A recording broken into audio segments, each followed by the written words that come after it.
on the Goldlewis. We're going to Kai's castle for this first set. Boy, okay, starting with a bit of violence, going for that 486 massive behemoth tool. Nice GS, and Lshore look pretty dominant in this matchup. Usually Sin has a lot of ways to escape, and Skyfuck has not been able to represent him. There you go. Nice DP to get out of that corner, throw it in, force a little more offense. A little bit of a frame kill with that L hunt there. Didn't get caught, but the hoof stomp going to do an overhead into the super to get a hard knockdown instead. Here we go, another frame kill into L hunt. First finally comes out from Lshore and into the burn it down. What's Skyper gonna do about this? Gets hit. YRC's through at the right timing. Oh, good too. Okay, able to stagger away, get the overhead into the RC. That should be def. Skyper. Looked like they were having a very difficult time at the start of that, especially if Lshore starting with violence, right? Looking like the same pace again. But one DP could genuinely spell the doom for your momentum. Yeah, absolutely. Lshore very chaotic and aggressive, especially with the use of the JD, which Skyper hasn't been doing the best at getting away from, but like you said before, one DP can reverse the whole situation, and Skyper showing that twice in a row here. Throw with the positive bonus, backs away, looking for a throw bait, but Lshore not falling for it. Without any stamina, can't make use of that beat jumper follow-up, and now Lshore going to use all 51 hits of the machine to get in. Faust is going to connect, but does not combo into the 486. Another machine gun goes out. PRC to cover the air dash. So we're going back to neutral one more time, but a big 6P, but no combo. Going in one more time. Close slash, 6K block, but the 2K after, gonna catch, but nothing from it. Another 6K gonna work, no combo again, but the throw one more time will close out our first game for Skyper. Good round for Skyper indeed, taking that first match. And in terms of adaptation, I don't think they gotta make much. It's more snuff out the approach that Lshore's trying to set up and then run momentum from there. They've done it once, they can maybe do it again, but Lshore needs to try and find a way to bait a lot of these defensive plays that Skyper's going for if they really want to take full control of their offense, because they're getting the JDs, they're getting the behemoths, they're getting the dash-ins, they just need control. Yeah, no, for sure. It's really just been a matter of Lshore kind of crumbling on defense a little bit. Hasn't been able to get out. I mean, obviously you're lacking the DP, so you have less options than Sin here, but you still have some decent things to work with here. You have a great 2P, not in terms of mashing, but in terms of just getting around little resets that Skyper's been doing with ID-Back, for example. You got 5H coming out. One stamina throw gonna work again here. Backdash gets caught by the far slash, full combo, no hard knockdown, but the positive most is gonna make up for that. Resource-wise, especially as Sin, who makes use of every single resource you see on his side of the screen there. 5K gonna get DP'd, going back to neutral one more time. Oh, this is a good knockdown, letting the gun rip. This is actually pretty good, but the 2P gonna land, and Skyper has 2 bars, so Lshore needs to kind of play patient, need to stop with these approaches, because when your opponent's got 2 bars, that is just dominance ready to be displayed. Oh! Oh! Just let that down with the system rock out of nowhere, and the machine gun again gonna catch Skyper. I believe he was trying to input something or maybe jump, but the hit's gonna work out for Lshore here. Up around, neither player with burst. Whoever gets his first hit is gonna matter a lot, but missing the combo again on the JD. Skyper taking full advantage, spending all the cash on the stamina to get that positive bonus. Burst is slightly available. Both players could use it for deflect or a wild assault. Good overhead from Skyper for the pickup. 6H looks very nice. That's what you do when you're at stamina. Cashing out with the meter. Now the stamina's low, meter's low, but positive bonus should be able to help out with that. Yeah, but here comes the level 3 drone hard knockdown as a result. Overhead on the behemoth, blocked correctly. 268 gonna get interrupted by the 5C, and the ID-Back fadeaway JH gonna catch the JD. Now we're going to round 3. I like the sway back, that was pretty good. 6P. Decent hit, goes for the throw, big heat. Now it's time for the safe jump, pressure, keeping it going into the overhead, doing the follow-up, getting the wall break, and this is looking pretty good for Skyper. You've got burst, you've got bar, you got positive bonus. Not really a whole lot that can be done. Yeah, no stamina, but got 1 bar back, but again, the burst and tension is more than enough to make up for it here. Spent the stamina, didn't have, barely not enough for a Giselle step follow-up, but the RC on the hook stomp is not enough to get the kill there, but this little delay on that beat jumper fog gonna catch Lshore moving a little too early. Now up 2-0. Yeah, I absolutely love that little delay. Like you do the beat driver, and a lot of the time people just go like, yeah, that means it's gonna be my time to approach. But you know, you've got that other bar of stamina. That's a frame trap. You know, that's a I dare you to mash, I dare you to jump, I'll bring you right down to earth. And Skyfer again with a demanding lead. 2-0. One more ready knockout Lshore. And I agree with you, the brass thief. Claim codes completely free. Get rid of them. Be like you. We love codes when they're claimed. Ooh, nice confirm off the 2K into the close flash. Drone coming out as well as the burst from Lshore. Gonna reset neutral one more time. Hard knockdown, but couldn't make much from that. A 6-2-4 behemoth, although it's really easy to input. As a result, the Oki from it is not the best, but still gets the corner and the triple 4-8. Absolutely laying down the hammer. But again, it's Skyfer making their way out. Didn't quite get a full combo, and the down the system again. Gonna. Is it freezing your end too? Am I better? Oh, no, I'm good. Maybe a Discord issue on your end. But you know what? Try and put it back up, whatever. We'll get into it. I can tell you from here. You let me know when you're good. But Lshore, looking pretty solid though. They've taken their first round. They're confident of that first round. And Skyfer with the low burst has to be careful. But in the positive, Lshore does have that burst advantage. But it's not a lot. It's not a ton.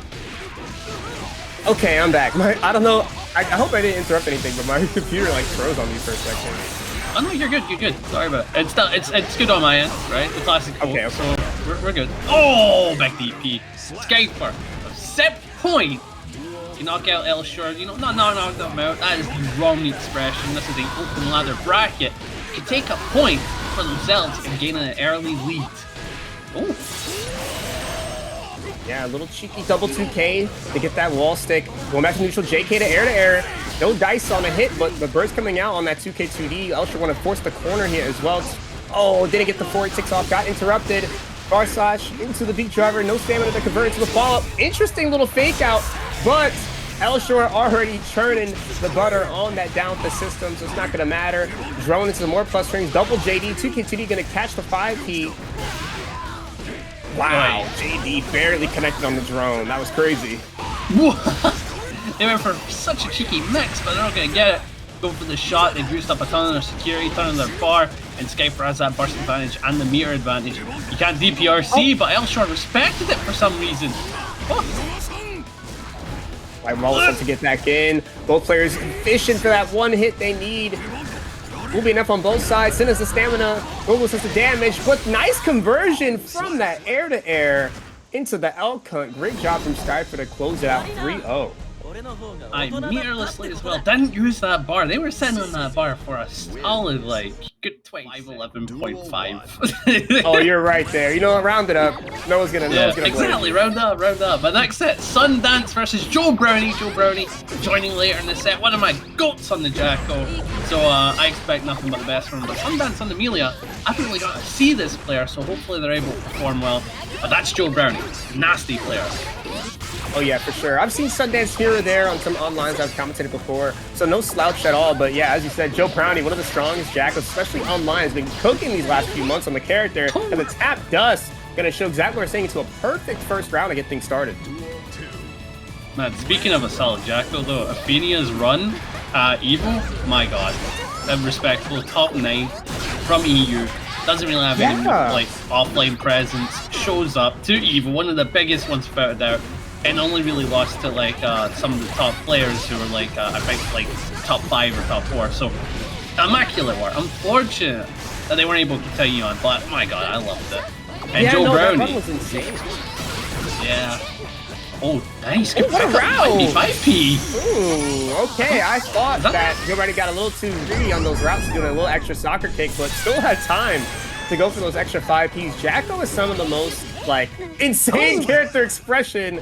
As I say that, the sneaky JP after the aerial soccer kick on the IAD, this is exactly what I'm talking about. Jacko doesn't have the most moves, but because of how they interact with each other, especially with minions, it allows you to just come up with whatever you want, honestly. Like, the sky's the limit in terms of creativity on this character. So the more you learn, the more you master the way Jacko works, you could just really invent your own playstyle and your own strategies to the point where people can't really say it's not good because it's never been done before. And Joe Brownie going to use that to a T to go 1-0. And when you move on to the next one with that confidence, you kind of build momentum. You really do. I mean, look at it. They've got the corner. They bait burst. They bait your meter. Like, they're disgustingly good Chaco, and I mean that as a compliment. There we go, hard knockdown. Oh, try to go for the similar situation there. Trying to go for ID soccer kick, but missed the actual air dash to get that though. So now Sundance going to take advantage. Bad Moon RC going to connect. Positive bonus off of the Artemis, but Joe Brownie has the resource advantage, at least for these first few seconds. The RC forward, Sweetie going to catch the back dash. Good awareness. 2 minions on the screen, but they're both behind, so Sundance couldn't really hit them. So despite the jump in with that turbo fall, the minion's going to catch Sundance out of the air and put Joe Brownie up around one more time here. Interesting jump in there. These are the minions that go from being so high up into plus frames regardless. Nice route again. It's going to get baited. Almost got it. Whoa, barely ran away from that 6H. Sundance struggling to get this started here. Once that 2D off of a JH hit, like, there we go, finally gets it. Close to that 6H. Gonna go for the Kara to super. A little bit of a, okay. Nice reset, got some damage.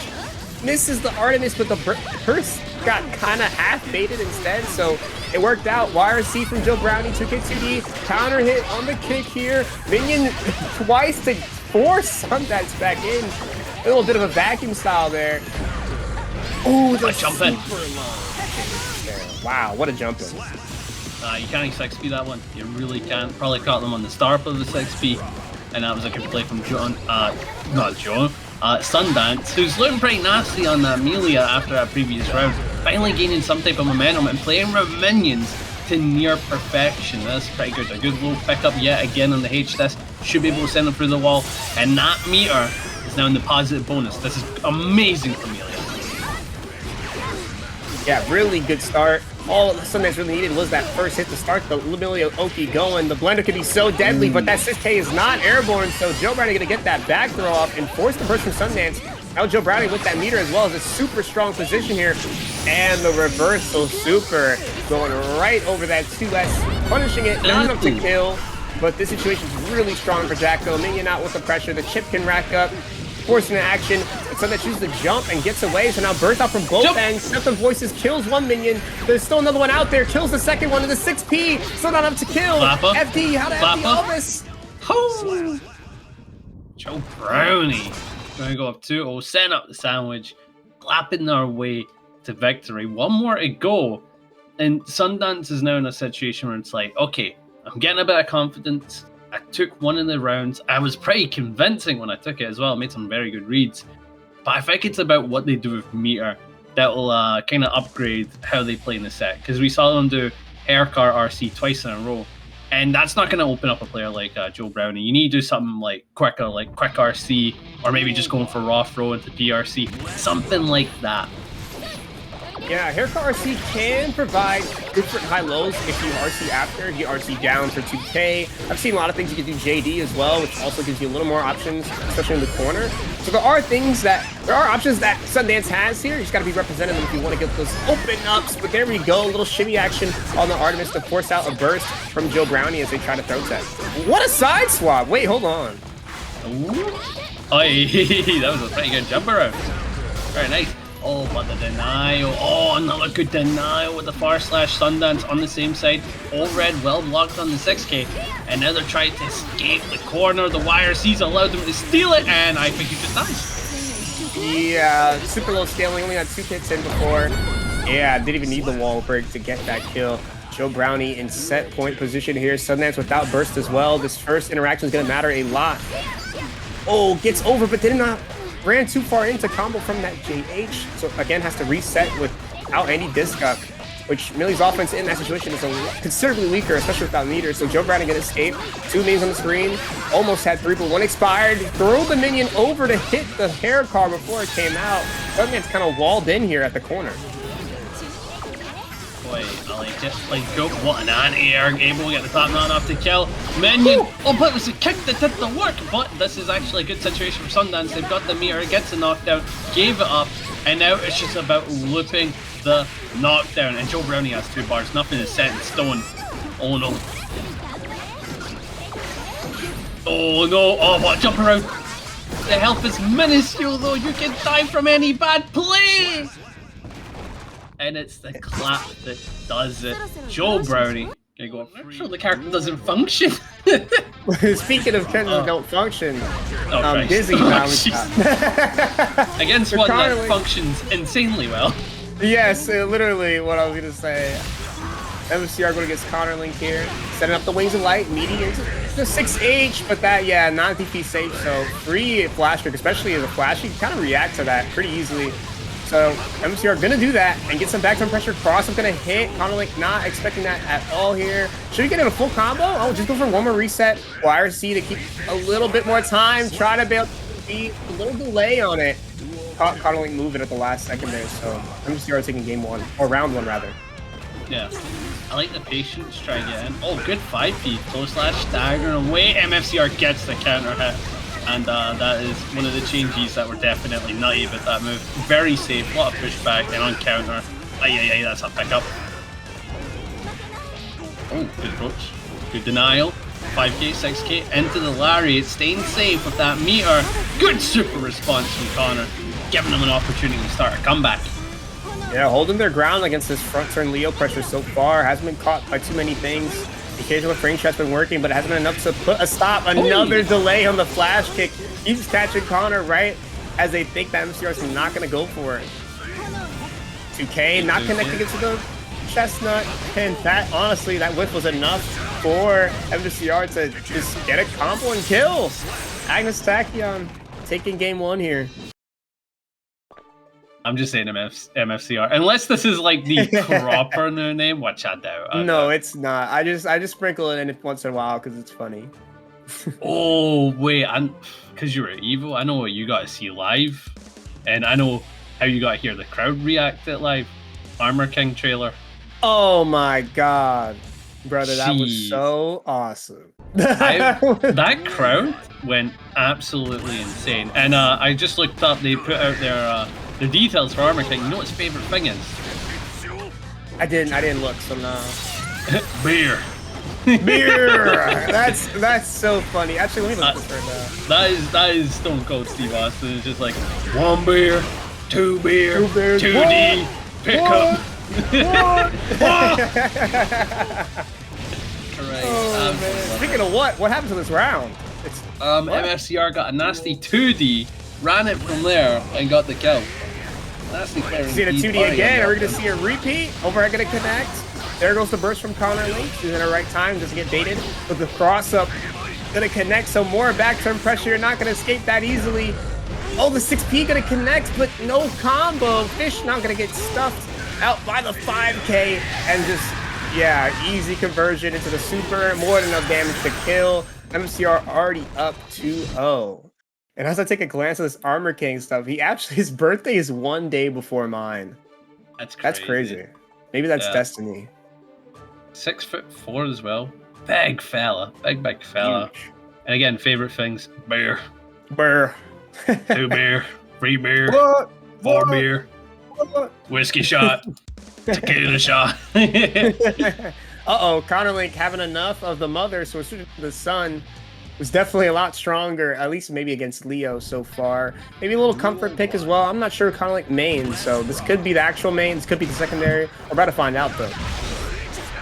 What's very interesting about going to Sin is of course your gameplay pace is completely changed. Like insanely changed. Oh jeez.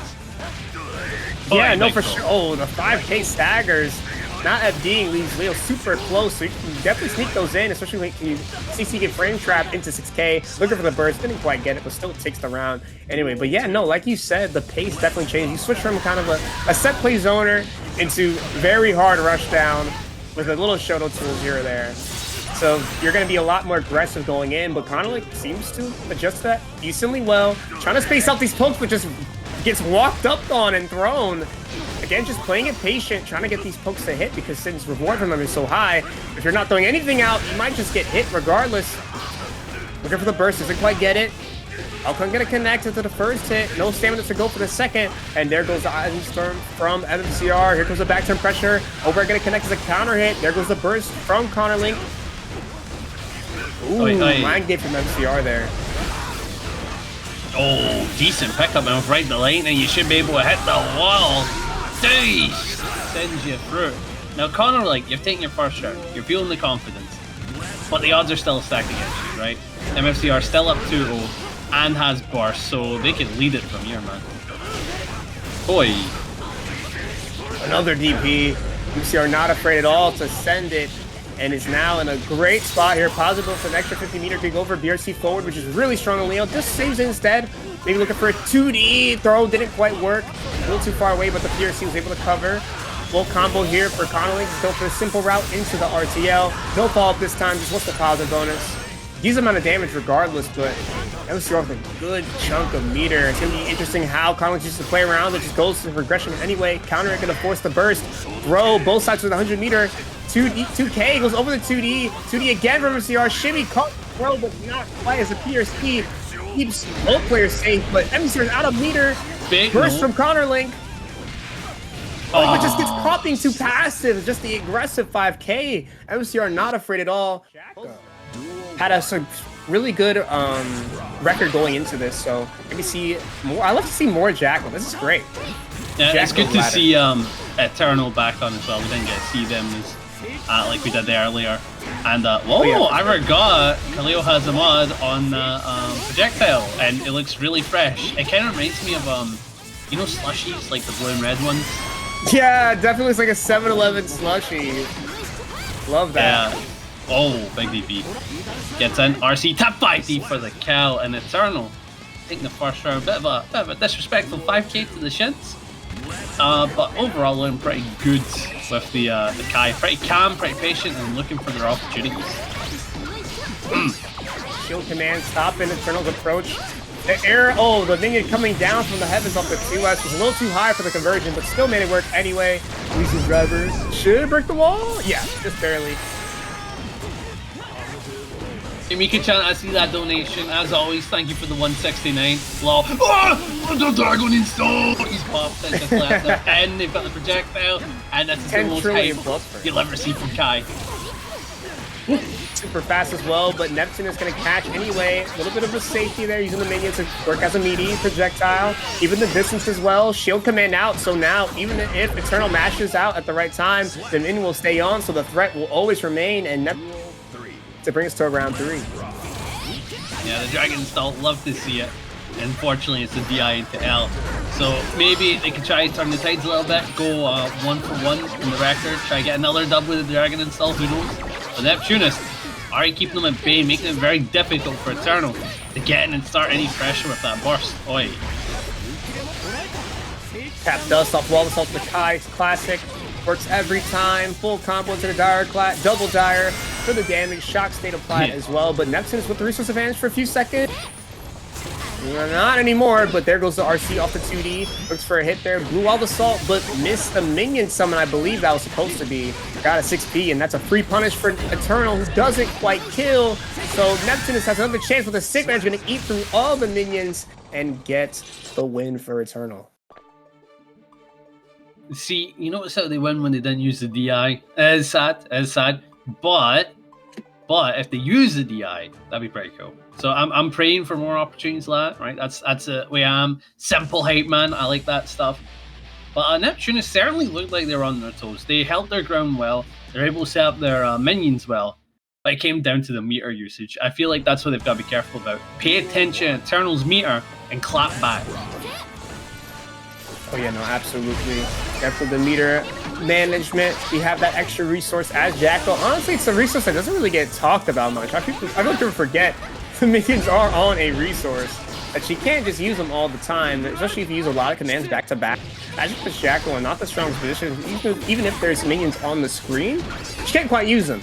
But Neptunest get in the corner, kicking the minion back, using one to get in with the corner pressure as well. Off of that kick, gonna convert straight into Legion Driver. Gonna do a decent amount of damage as well. Wall break! Didn't quite get it. It actually wall splash from not that far away. And there we go. You got your wish. A second Dragon Install comes out.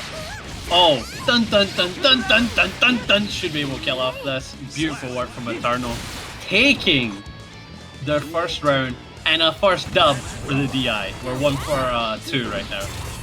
1 for 2 indeed. Kai's combos with Dragon Star are so silly. You remember the Infinite that doesn't work anymore? Oh yeah. It was there. That was so silly. I loved it. Projectile, projectile, projectile. You love to see it.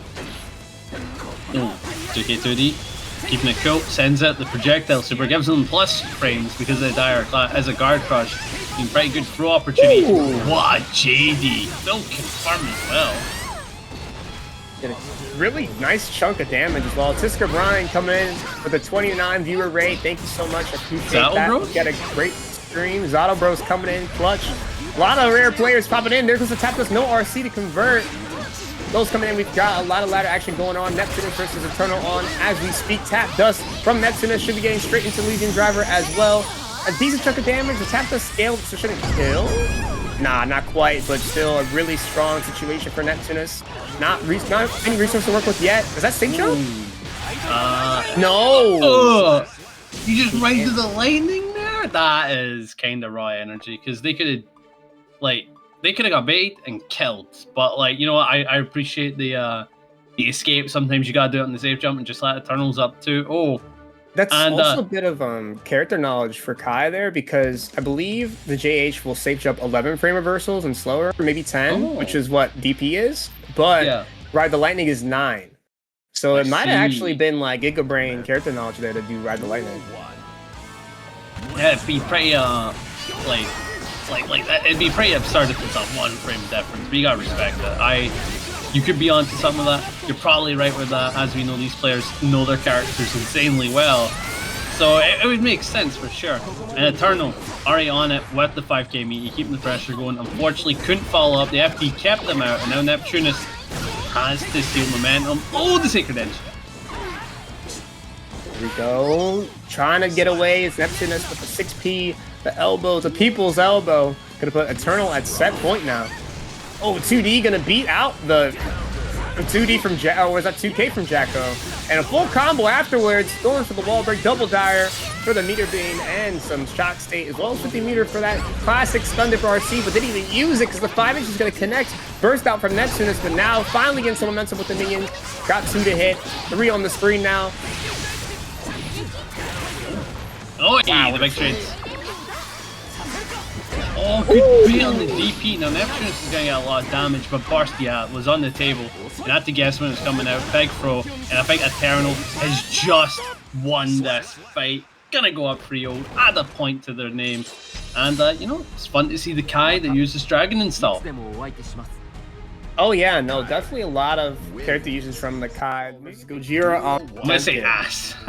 Ass, you got it. So, I know Gojira. A pretty nasty pot. They are very wild, is the way to put it whenever I watch them play. It's very hard to pin down their playstyle. Usually, you know, like, oh, that's an Andros pot. Oh! Or that's an Avoid pot, or that's a Rapgazer pot, whatever. It's very hard to say what they are, and I think they're just mostly go with the flow type pot, which is the most annoying one to fight. I agree with that, because you don't know what they're thinking. Literally, they play off pure vibes. Like, you know, maybe this random heat tech like round start is gonna work. Yeah, it's a pot bust, you know, it's exactly as you said. It can get real wild real quick. Charge Dust, not gonna connect. So Trucker having another chance at life. 2K2D, now we get a bit of offense. Backdash, didn't get away from the 5-inch though. Low slash, YRC, super scary situation, especially this pot. Was looking for a DP, I think, which is why Gojira sat back, but Trucker staying firm, keeps the corner pressure alive against a wall break for him.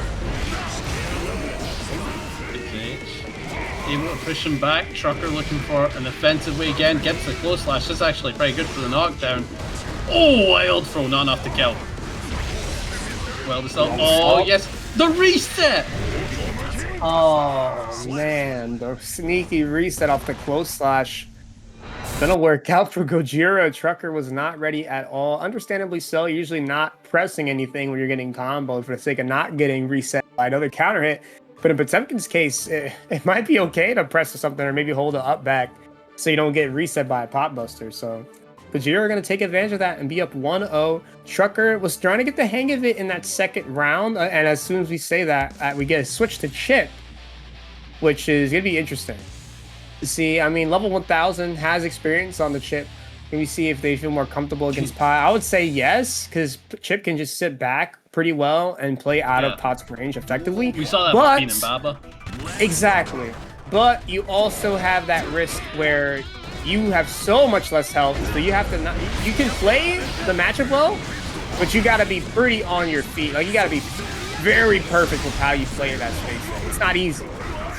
Also, I see you, Andros, and reset on hit, just like me, for real, I gotta agree. I'm a big fan of close slash 2H, 2S 5H, and the empty pot buster. Gojira's a lot like that, except they'll do it off of the one hit. They are crazy. And they need one more hit, and of course it can be easy to get that hit against Chip, but you gotta look for that opportunity. If Trucker running the offense, it is time for Alpha Blade Central, but no, Upton play cool. 5P to death.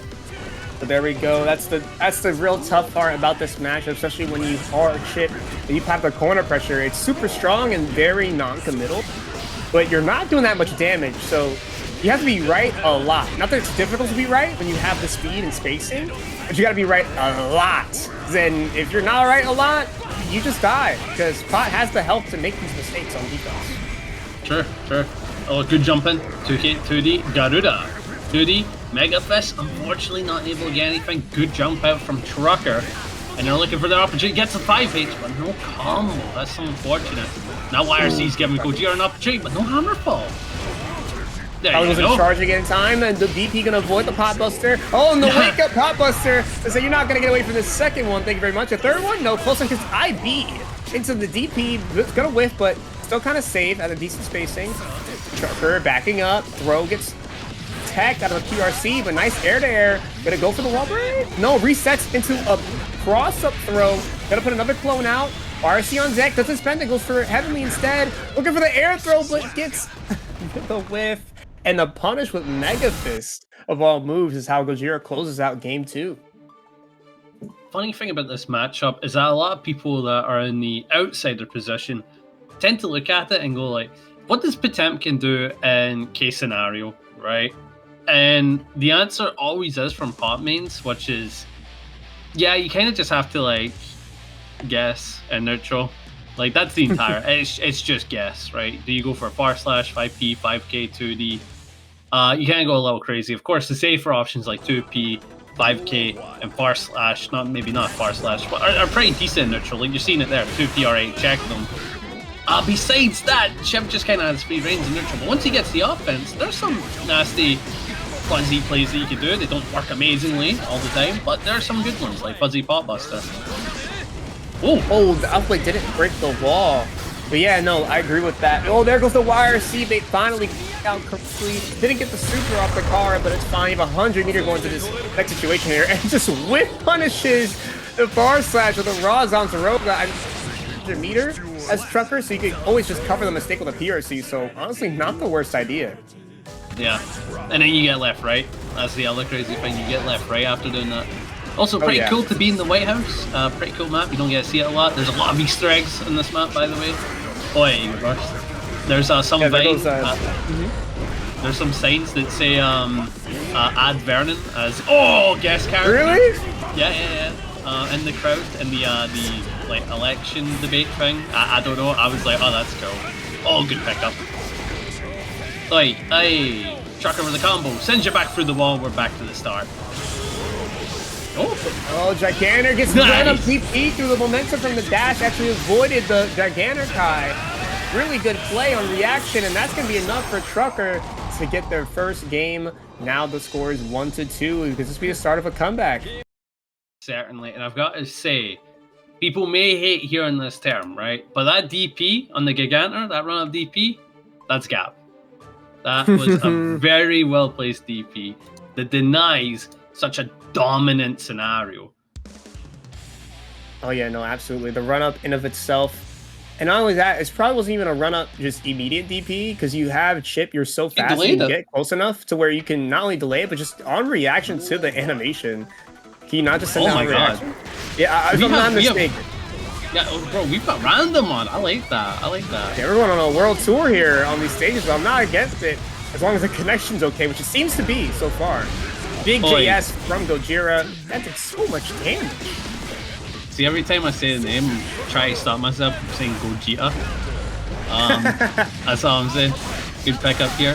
Trucker with the combo. Opting for the 2P. Probably messed up their wall ender. Wanted to make sure they could get the best that they can. And then Sansane Roga with the left right. Able to get the throw. You spent 2 bars for 5%. Think about that. Ugh. Like, hey, very nice from Trucker. Odd usage of the meter, not able to get a big reward, but at the end of the day, they did take the round and they have that burst advantage. Got the job done. There goes the command grab of Gojira's own. It does a little bit of damage, as you can see. Blue Wall Assault gonna confirm into the 5H. Didn't go for more though. Could have killed, but it's okay. Gonna convert up this RC anyway. A perfect response 11 seconds. to that. 11 seconds. Gonna put Gojira on set point, but another run of DP. Not a reaction at all. Sante actually gonna be enough to put Trucker in a position to get a wall break. Insane start to that round. Oh, such a cool map, by the way. I love it. A lot of the greenery. Like I've said this many times, and like people are like, "What does that even mean?" Reminds me of Scotland. It really does. It really does. Oh, yeah, it's definitely a nice change of pace from the Council 3, which you see so often, which is all concrete and dark gray. Oh! Seeing the green and blues into the Potemkin Buster. 100 meter on the side. Goes for wake up command grab. You're a insane play there. Zazaruka not with punishing the slide head, but goes for a second one. No punish though. Goal burst. It's a what? What's that? I don't know, man. What? I don't know. But Gojira is gonna take it. Okay. That was already on stream up against Nhelv, who's on Slayer. So I have a Slayer. Battle in Season 3. This matchup is not fun for either players. These are two absolute momentum snowballing characters, and once they get it, they really do shine. And MediKitt, with the install, is already shown now, welcome to hell. Yeah, it's really tough for Slayer to deal with A.B.A, especially in Joose range, because the overhead, especially in neutral, is incredibly strong because it goes over damn near everything Slayer wants to press in the same spacings. But what a far slash, gonna anti-air. Now Nhelv at a decent spot, gonna wait out the Jouse range. Smart decision there. Got some extra plus rings as a result. And take their time as well. Close is gonna anti-air and drag MediKitt straight to the wall for a super map hunch wall break. Tons of damage, still no resources in terms of Jouse range for MediKitt, so have to sit out for a little bit, get smacked down by the It's Late into the pile bunker afterwards. Nice comeback for Nhelv to start off their set. Boy, and that was, do keep in mind, that was the first round. And that looked like Nhelv was gonna lose it. It really did. And now MediKitt is facing the opposite snowball, and that's the thing though. Slayer doesn't need jealousy to start a snowball. He just needs to get in with you not having jealousy. Oh, nice. But you see how quickly the tables turn in this matchup. It's insane. Oh, you know, it's ridiculously fast. A.B.A's buttons, like I mentioned before, that Jouse range when it is up, it's especially hard for Slayer of all characters to get around, but there we go, throw. Gonna make some use of that little bit of Jouse range left to get that throw and still be plus despite running out of Jouse range, because there'll be a ton back here on this block screen using the E-grab in midair, and there goes the reversal. Catching the blue wall assault as well, so not only got the round, but took a little extra burst from Nhelv as well. So a little added bonus there. Qualifications 5k. Come back in, JD, 2k, 2D, into the Rekka. Does have a decent the teabag. Is that I can't tell if it was a buffer on Mappa Hunch or if it was a teabag. I think the latter is funnier. Oh god. No flash, staggering, hands the wild assault, clean hit. Ooh, bite? No. Nah, no bite yet, no bite yet. They realize the bite will not kill. Let's make the smarter play, which is an okay and positive bonus, which, you know what? Absolutely right. Now they can go for bite. If they land that, now they can go for a bite if they want that kill instead. Ooh, the sneaky BRC to kind of to make a same side out of what's a guaranteed cross situation. Really nasty play. Didn't get the hard knockdown though. Only has a little bit of Jouse left. Spends it on the downside, but Nhelv jumped away, so super plus here. Oh, missed the close slash, but the Master's Hammer gonna dodge whatever MediKitt had pressed there. Go for a counter as well. So Nhelv now at 1-0, taking that first game. It's been a chaotic one at first. Nhelv on the back foot twice there in both rounds. Actually, most rounds was starting off from behind because MediKitt had made... Because again, you start off as A.B.A with half your Jealous Rage, right? So spending it, gambling it early, and getting hits has been working out at first. But it seems that MediKitt had always ran out of steam at a crucial moment, and it cost rounds. Let's see if we adjust that into game 2. Oh Jesus, good jump in, 2K, try to keep the pressure going, back it up, 2H into the 2S to deny the dandy set Master Hammer. Now, one thing that lets you get by Slayer's layer 1 offense, scary, is throwing Master's Hammer, right? And it's pretty easy to do, right? It's one of those tools that are like, you can see it, you can throw it, but if you're off by 1 frame, you take so much damn health. So it's like, I can understand why you begin caught by Master's Hammer pretty early on. So MediKitt, right after the offense, RCing in, doesn't beat the YRC. Now, with the Master's Hammer, again, you gotta throw it. You gotta throw it. Ooh. Ooh. Super scared situation. The positive was going to rack up quick, but MediKitt with a really big stick of Jealous Rage spends the burst to get some space to get it off. But Nhelv right back in, catches on that super delayed forward slash, but not enough to kill still. Jumping over looking for a JH, but gets air thrown. The scratch gonna put Nhelv in a good spot here. Both players out of burst, so this next is going to matter a lot. Pressure time. 2K pressure. Bar slash able to get a ton of jealousy, and Nhelv just gonna have to hold it. But the Danzai messing up, allowed for a 2H punish just like that. Nhelv's fighting back. Oh, sneaky cross up. Full combo here. Gonna go for another reset. Are we gonna see it? No, just goes for another back turn route. Oh, that's a... Wow! That was a really smooth route. Usually I've seen that combo set up for resets, but still was able to make another back hit pop up to work. Nice situation here as well. Burst gets baited by the JS. Really heads up play from Nhelv to go up 2-0 now. Again, just turning the tables on a dime with Slayer. And again, it's wild because you go from the start, right, which is MediKitt pops off, runs around, and then they continue that momentum. And Nhelv always has to make the comeback. And you're seeing that they've still to waver on those comebacks. They've still to fail on those comebacks. They're doing bits. Oh yeah, no, absolutely. It's been a matter of comebacks from Shen. MediKitt always starting off strong. Again, another great start, but can we keep it up? That's been the question so far. Downside for the plus frames, so it gets caught by the 5K. Backdashes away from the far slash. Apple Jealous Rage backdash easily in contention for the best in the game. Gets the fuzzy over to connect as well. No hard knockdown, but still strong spot for A.B.A. Has really strong buttons. That's going to chase, actually, and punish Nhelv there. Same side, went for the throw, but a little too early. 2+. Like I like to say, JSAP suffering from success. You were 2+. Oh, 2K2D. Well assault. Pressure. Wire sees the response. Nhelv doesn't have any meter, but they do have plenty of well assault meter. If they want to make the comeback, but 2S to deny the Master's Hammer. Risky play to deny it, lad. It's an exceptionally strong option against Master's Hammer because of how fast it is. It's only 7 frame startup. So for a 2S that reaches that high, it does a decent job at casting Master's Hammer really consistently, as well as like giving you extra reward as well. Because you have like a full combo from him. A.B.A has some nice defense against this character, I will say. Again, A.B.A has some... She has some god buttons on a somewhat weak neutral toolkit. That is all I'm going to say. Oh. Nice. Wall break. This is a potential match that MediKitt can bring back here, J7. Yeah, this is a really good position. Has a lot of Jealous Rage and beats the burst. Very clean second round for MediKitt there. Looking a lot stronger. Looking more comfortable with that Jealous Rage usage, right? Not only getting decent defense so that Nhelv couldn't come back, but making more use of that offense to go for little fuzzies here and there. JH, such a strong button that Slayer just struggles, as most characters do, to anti-air, especially as him, because he doesn't have... His anti-air game is not the best. He has a pretty fast XP, but it's decently small. And other than that, I mean, he has a very good close slash. That's something to talk about there. Anti-air close slash with Slayer, really strong, but A.B.A just is so fast. It's hard to time it well. Oi. I like this. Knockdown goes for the burst to escape.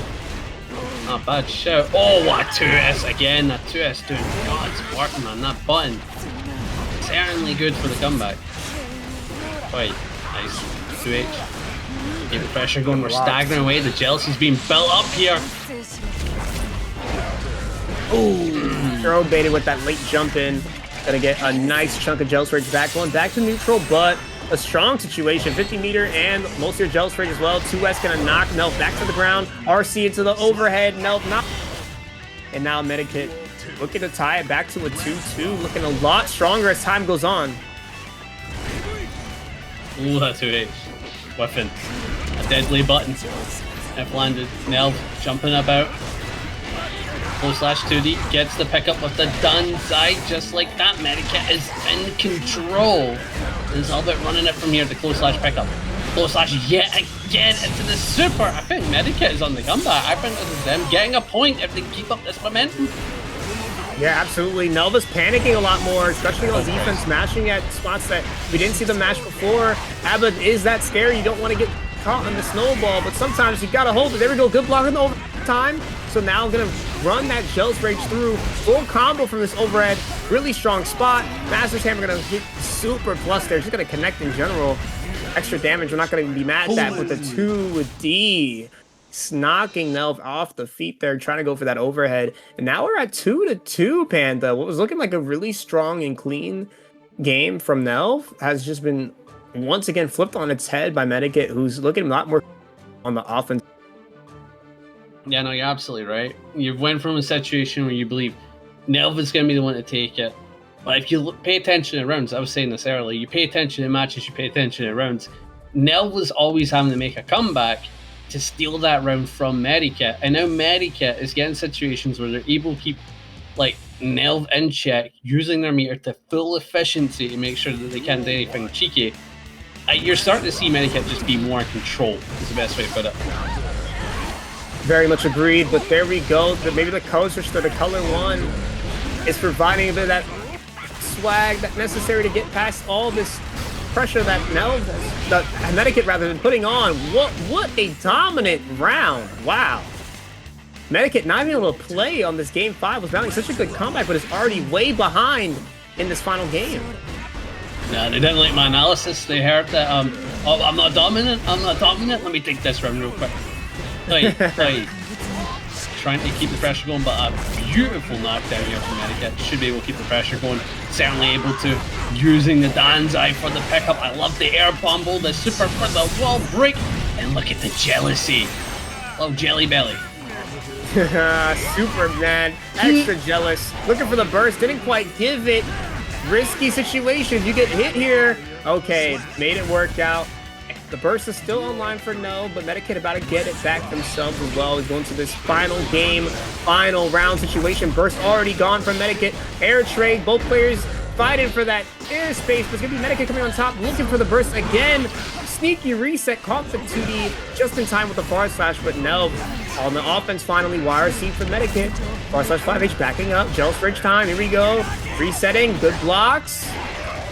Oh, gets caught by the 2D. Yeah, good jump in. Keep him in double Luigi. Both players fighting for that point with the knockdown. Jealousy's in play. YRC's to deny. And Nhelv could genuinely steal it right here, right now. 5K into the 2D. Backing up with the sway. The trade, certainly a massive one, but no combo pickup. Swinging for the fences here. 2K to interrupt the Danny step. Backing up, faced away from the JS. Good patience from Nhelv. Looking for a button from MediKitt, but straight into the hop kick there. 6H gets YRC'd.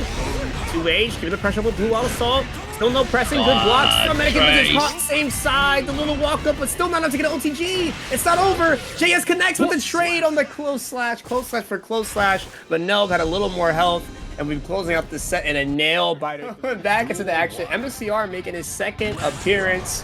Going up against ParagOnline here. Making the first on the A.B.A. But here we go. Straight. Yeah, I was going to say ParagOnline, amazing A.B.A. Absolutely love watching them playing like Brawl, Paragon, you name it. But they're up against MFCR. Top-notch competitor. We're talking about one of the #1 Leos in NA. And we're already seeing it with this wave dash mix. My lord. He's killing it. ParagOnline just not allowed to play. A perfect start to our set here. MSCR looking as strong as ever. Back turn begins again. same side on the dash cancel. That caught me, honestly. That was super spooky throw. Kind of just doing whatever he wants here. Cross hitting again. ParagOnline just stuck in the blender. Overhead gonna connect. Almost got the burst there. Probably looking for a close side BRC, but there's the throw before the 5-inch could come out. Trying to backdash away, but the back turn as hunting it down. Agnes Tachyon looking very good here with the double perfect game 1. Wow. That was absurdly fast. Yeah, Leo is a very strong and fun, interesting character. And it is insane how much his character's kind of gotten away with murder, right? Don't get me wrong, I think he's cool. I think it's pretty good that he's always in that like top 10 like position, like solid top tier or solid high top tier. But my god, when he goes into that back turn, I'm no longer a fan, right? I'm no longer a supporter, if you will. I love it, it's great. Oh yeah, no, it's awesome. Oh no, here we go. Throw off the bat. ParagOnline on the back foot. There we go, chasing with the 5H. Now it begins the front turn pressure with the Jealous Rage. Well, not Jealous Rage. Now we got Jealous Rage going. Now see how the neutral changes. 5H. And we start playing a lot more patient against this Jealous Rage. Once we stop that meter a little bit.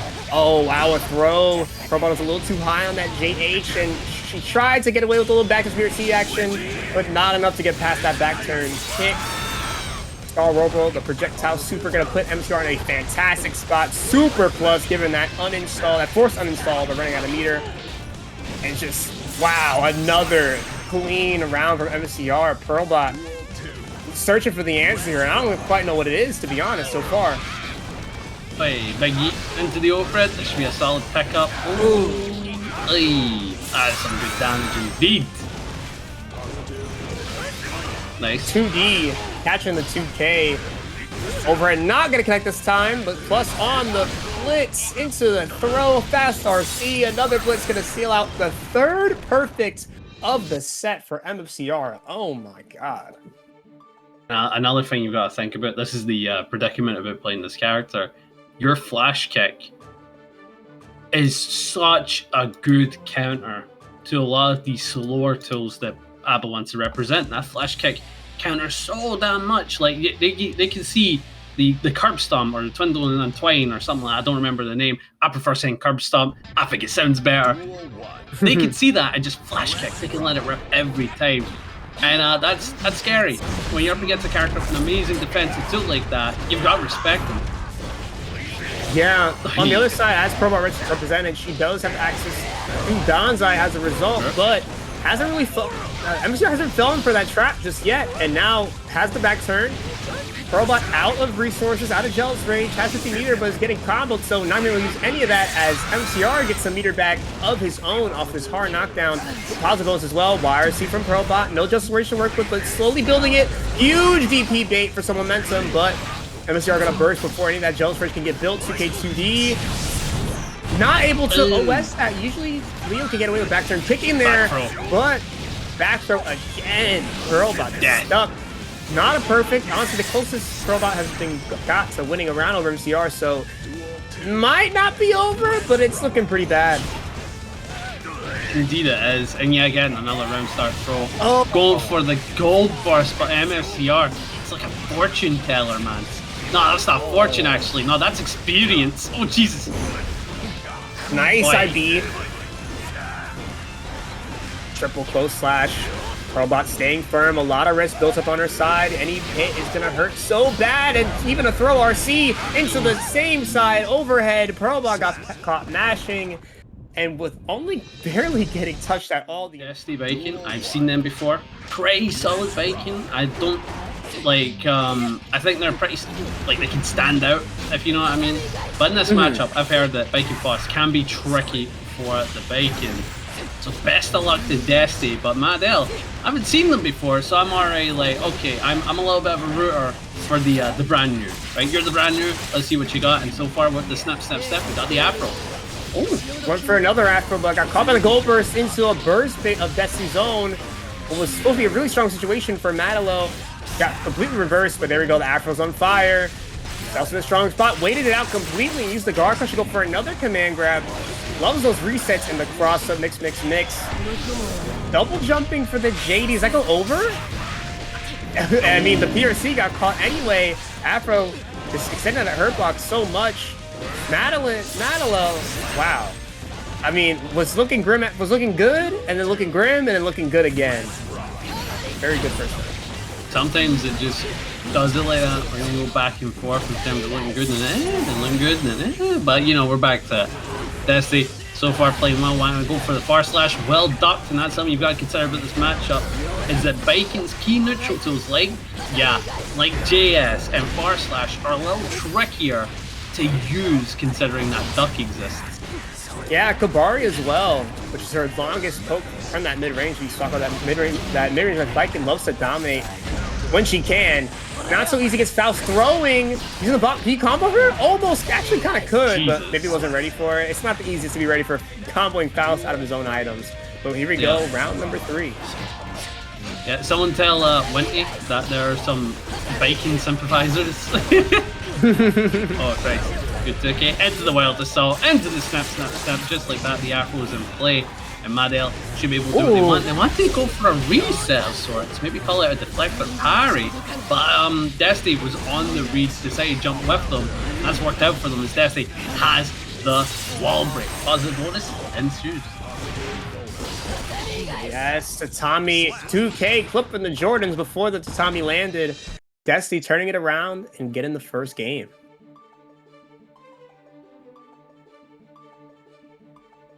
1-0. Now, if you're in Desti's shoes, right, you're like, okay, I need to watch out for the way this Faust main has been using crouch. We've been seeing it a lot in neutral, making your far slashes with, and they're getting punishes. So that would be the adaptation. Despite the fact you're winning, there's still a lot of room to adapt. In Medel's case, probably less baits, right? You don't really know your opponent that well. You don't really need to go for a ton of baits right now. Just kind of run solid item pressure and run solid pressure. And as soon as you start seeing things that are worth baiting, then adapt that to your game plan, you know?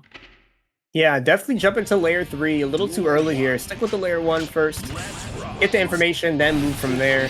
Is a strategy needed to get, or pulling a mini Faust. That's also a good way to get things started. I won't lie to you. There we go. 2K get a punish at Tatami. Oh, get another one. Yeah, keep pulling them. He'll start winning. JD gonna counter hit for pretty easy conversion to get the super as well. Nice conversion to make sure you land in time and reach that. That's super. Got the funny wall break. She gets like the Majima mask. I don't know what it's called. Maybe an Oni. Not 100% certain, but certainly looking good. The J2K for the kill.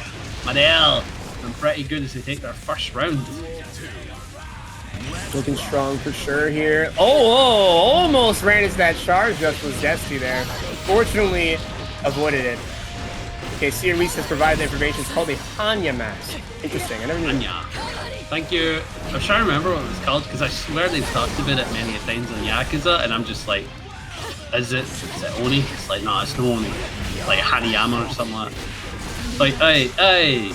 Go pick up went for some type of bay. I don't know what they were doing there, but certainly a bit of patience. Oh god! Get the full combo here? Oh, they get the wall bounce from the full charge. Scarecrow, but a 2D gonna delay, counter it, looking for the burst. Gonna snip through the parry. Go burst? Oh, I think the kill here. Yeah, had enough time for the 6H. 8 to the last of those guts. No burst coming out from Desti in time. Now we're tied 1-1.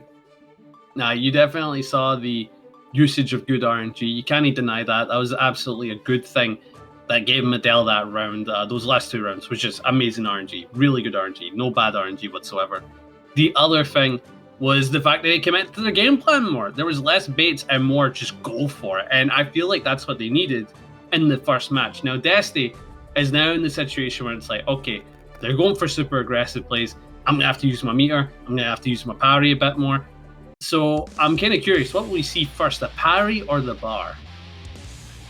The parry has been used first. So I think we might... It's hard to call. Because I feel like when Desti has had the resources, we've still seen parry.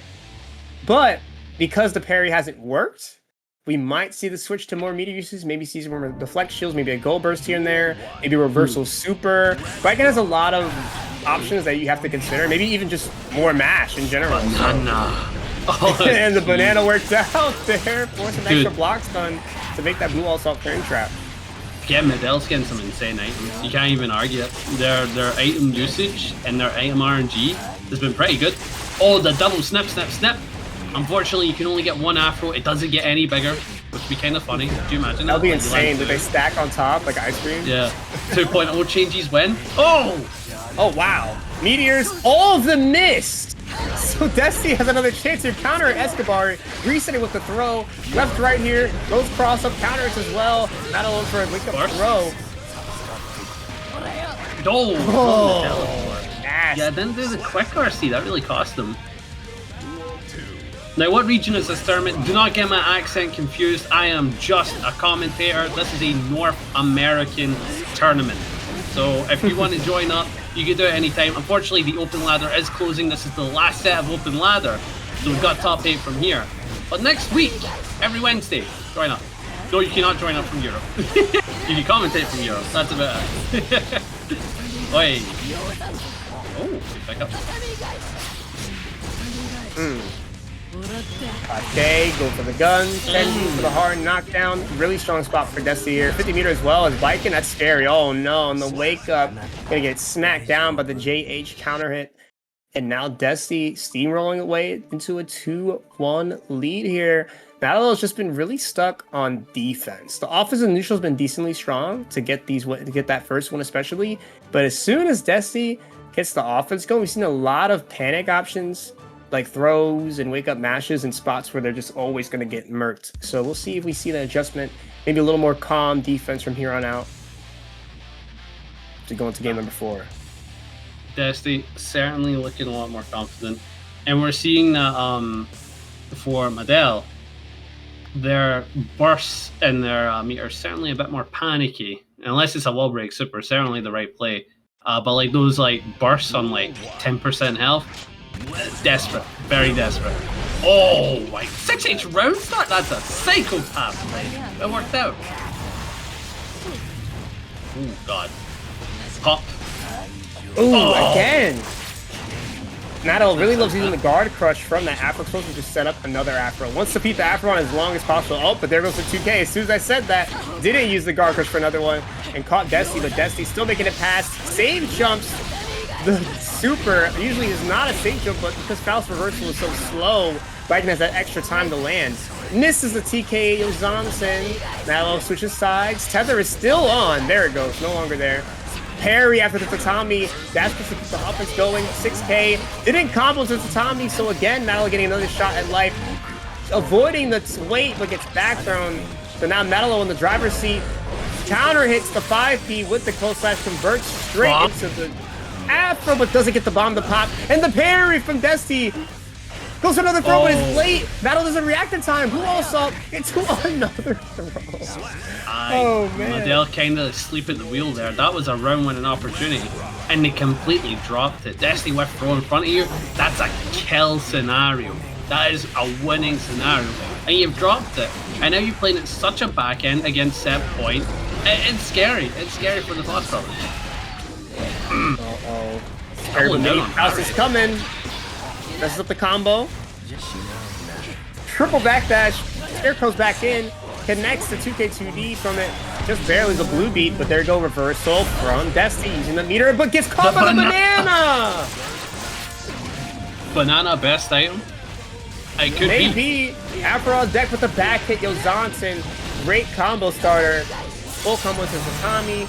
Wall break, but no hard knockdown. Going back to neutral one more time. Afro is still on. Doesn't get past it. Oh, he doesn't build meter after the mix is mixed. Meter is still on the punish. So why is he avoid the blue wall assault with the Afro gone just before the JD? And Nhelv was probably looking for blue wall assault from Desti. 6K Tatami, and the JS barely avoided that 6P from Nhelv and closed. Insane. Like, for those who play this game and play Tower especially, you understand that already maybe like 3,000 is already crazy. So 12? Yeah. Is like, you really play this game. To give you guys perspective, I have about 3,000 hours. I would say maybe about 1,000 of that is really editing and getting footage, right? So maybe 1.8 hours of real in-game gameplay. And my Potemkin level is 4.8k. 12k is absurd. 12k is absolutely absurd. But let's see what a 12k Millia can do. In this top 8 of all places too, and a great DP bait to kick things off. We see a burst speed, and yes, we do! Jump canceling on the JD. Using the FT to get some extra punish as well. Didn't get a wall break, but this is such a great spot for DainsLeif to start things off. Cross up on the turret fall blocked. The IonGravityBeam in a kind of good positioning spot, but gets countered by the / RC for the confirm. DainsLeif off to a very good start, showing the experience off already. Oh, able to get the knockdown, go for another 2K knockdown. Right side gets the hit. Decent pickup. But again, right now it's just a lot of teeny tiny hits here and there to steal momentum. And GravityBeam is just getting caught. But you have to remember, they landed like 7 hits. And that's the amount of health they did. When Leo lands 1, they about to delete half that health bar. Well, does IonGravityBeam have it in it to bring it all the way back from like pixel of health? And they're getting hit by, what was it? It looked like 8 H-Disc mix-ups in a row. Okay, there goes a 2D, but a burst out from DainsLeif. Resetting the neutral one more time. Counter at 2D. Jump starts. No, the 2P gonna interrupt just in time. DainsLeif off to a hot start. 1-0.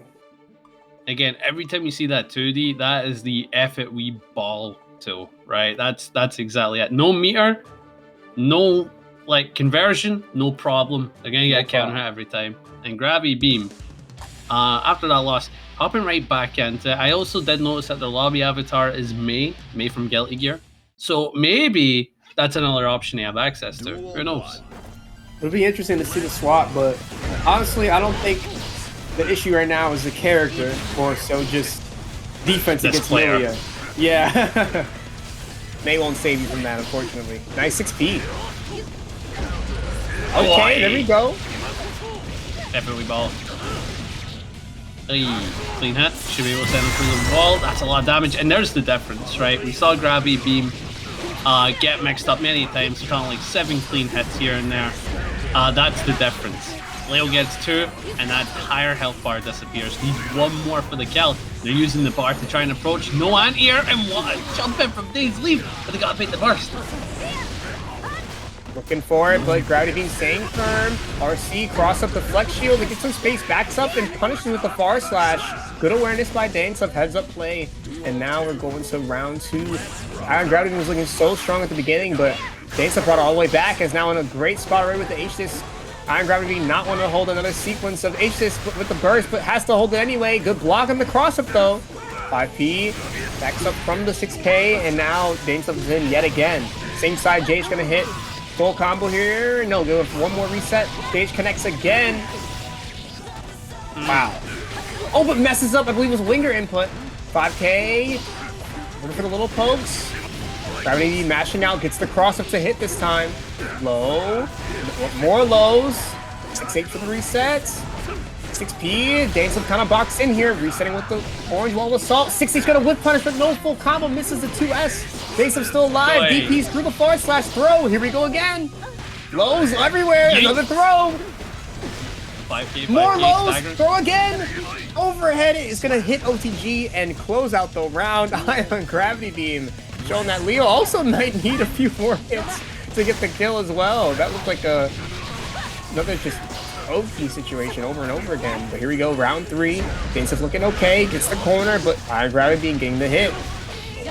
Oh, Jesus. Oh, nice knockdown. They just they're going to go same side, keep the pressure going, but the flash kick, yeah, again, do not mistake them with a DP. That is a flash kick. That is a charged input. Oh, that sends you back. Can't mash it. Oh, nice.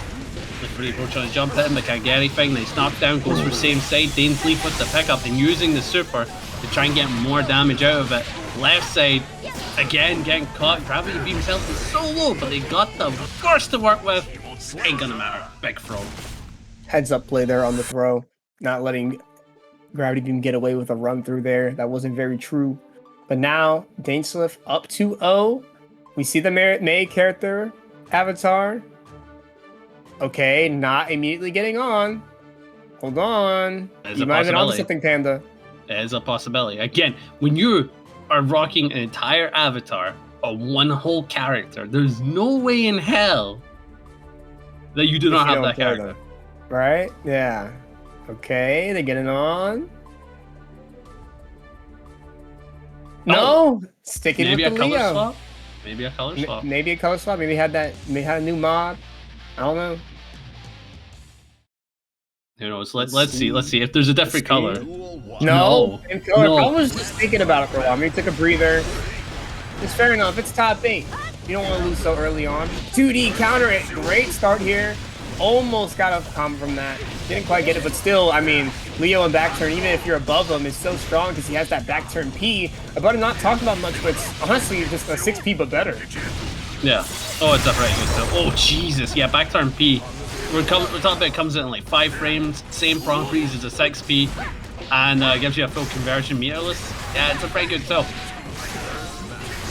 Speaking of good tools, the H-distances are coming out all over the place. Cross up hitting for DainsLeif, looking for the burst, but IonGravityBeam not giving it up. It gets hit low by the 2S, 50-meter mix-up, but now has burst, spends it, and gets for the H-swipe.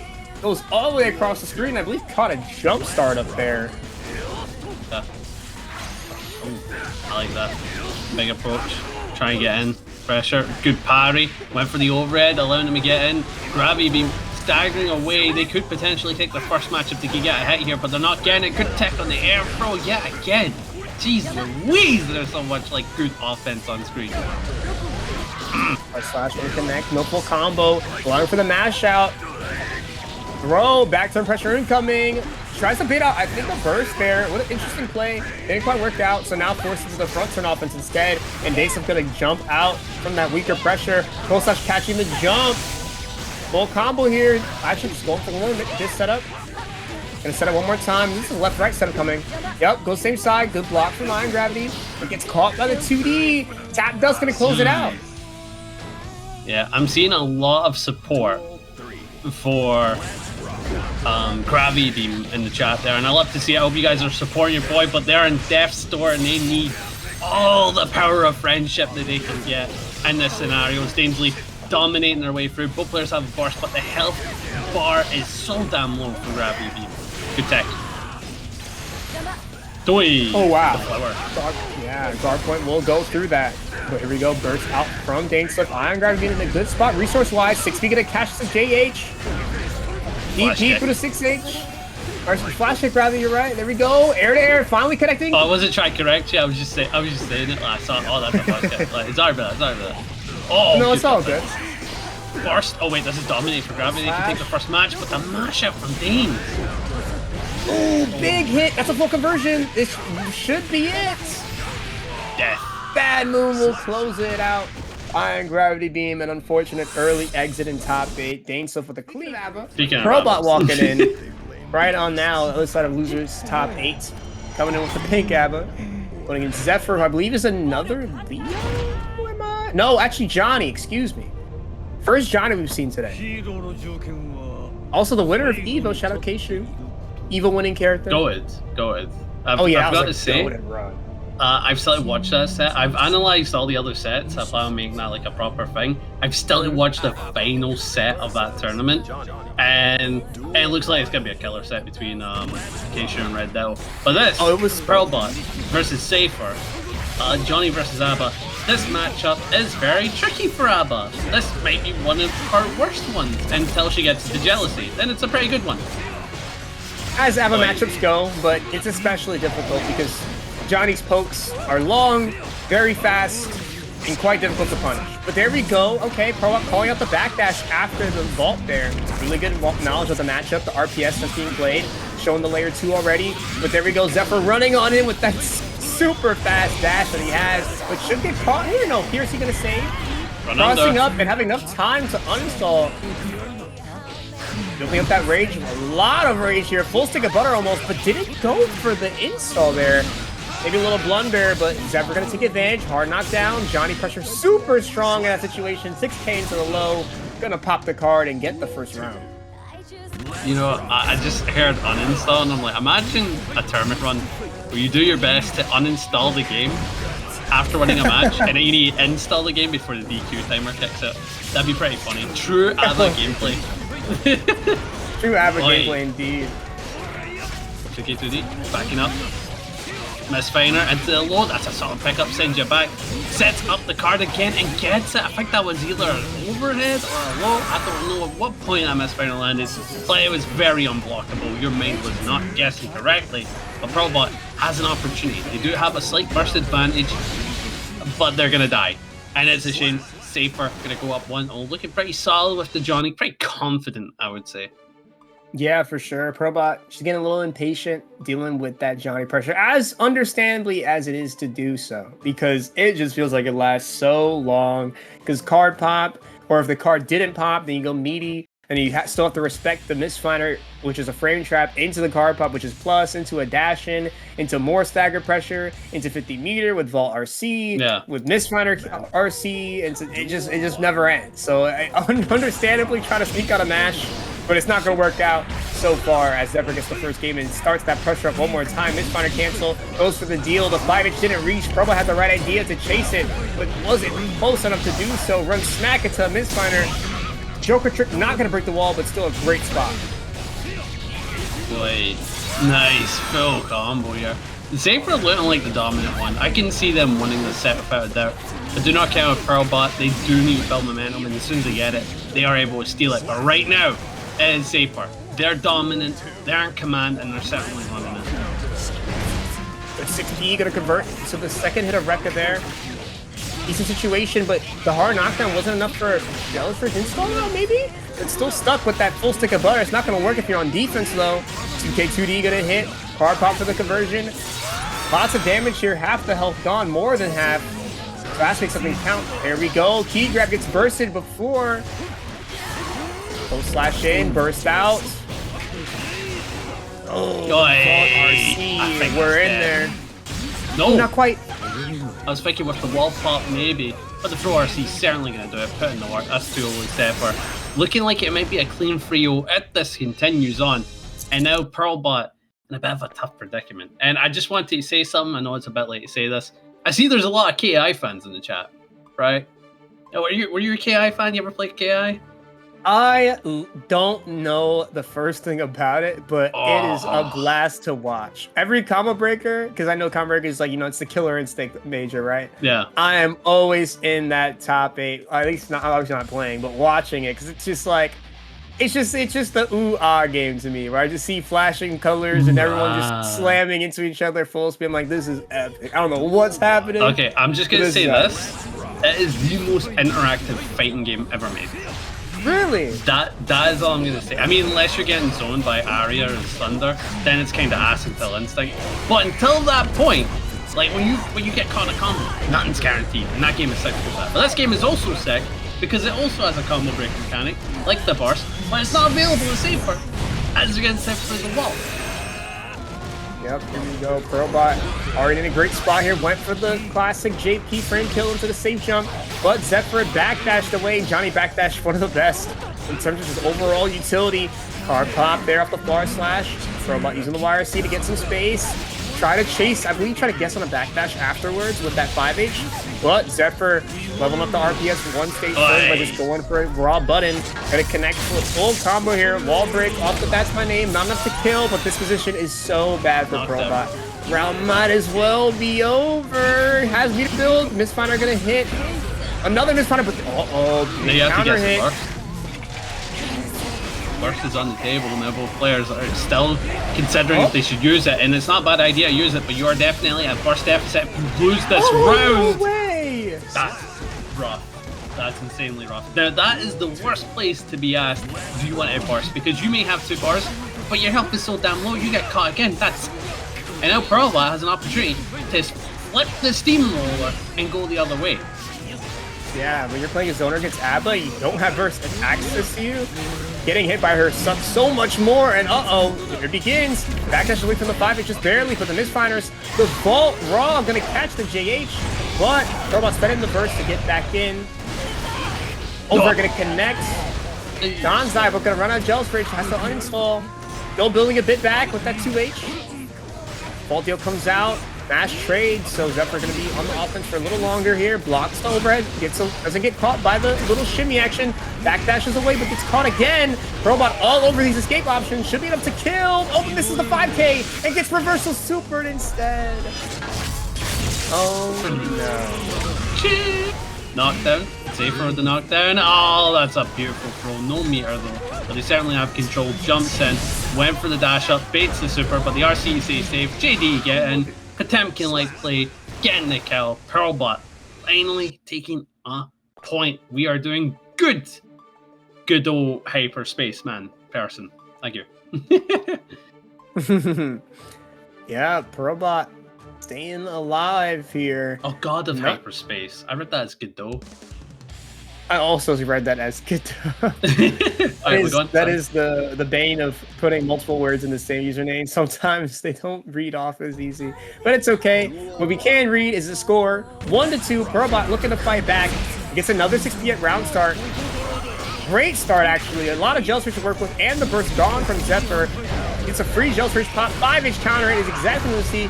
Pop links it into a dash close side for that extra launch. Keeping the wall here for a little longer. Overhead gonna connect. He grabs extra gel switch. Keeps needed for the neutral, which honestly not the worst position because A.B.A's tools and that gel switch are so strong, including the Kiske, which is gonna punish the West. RC gonna come out. Whoa.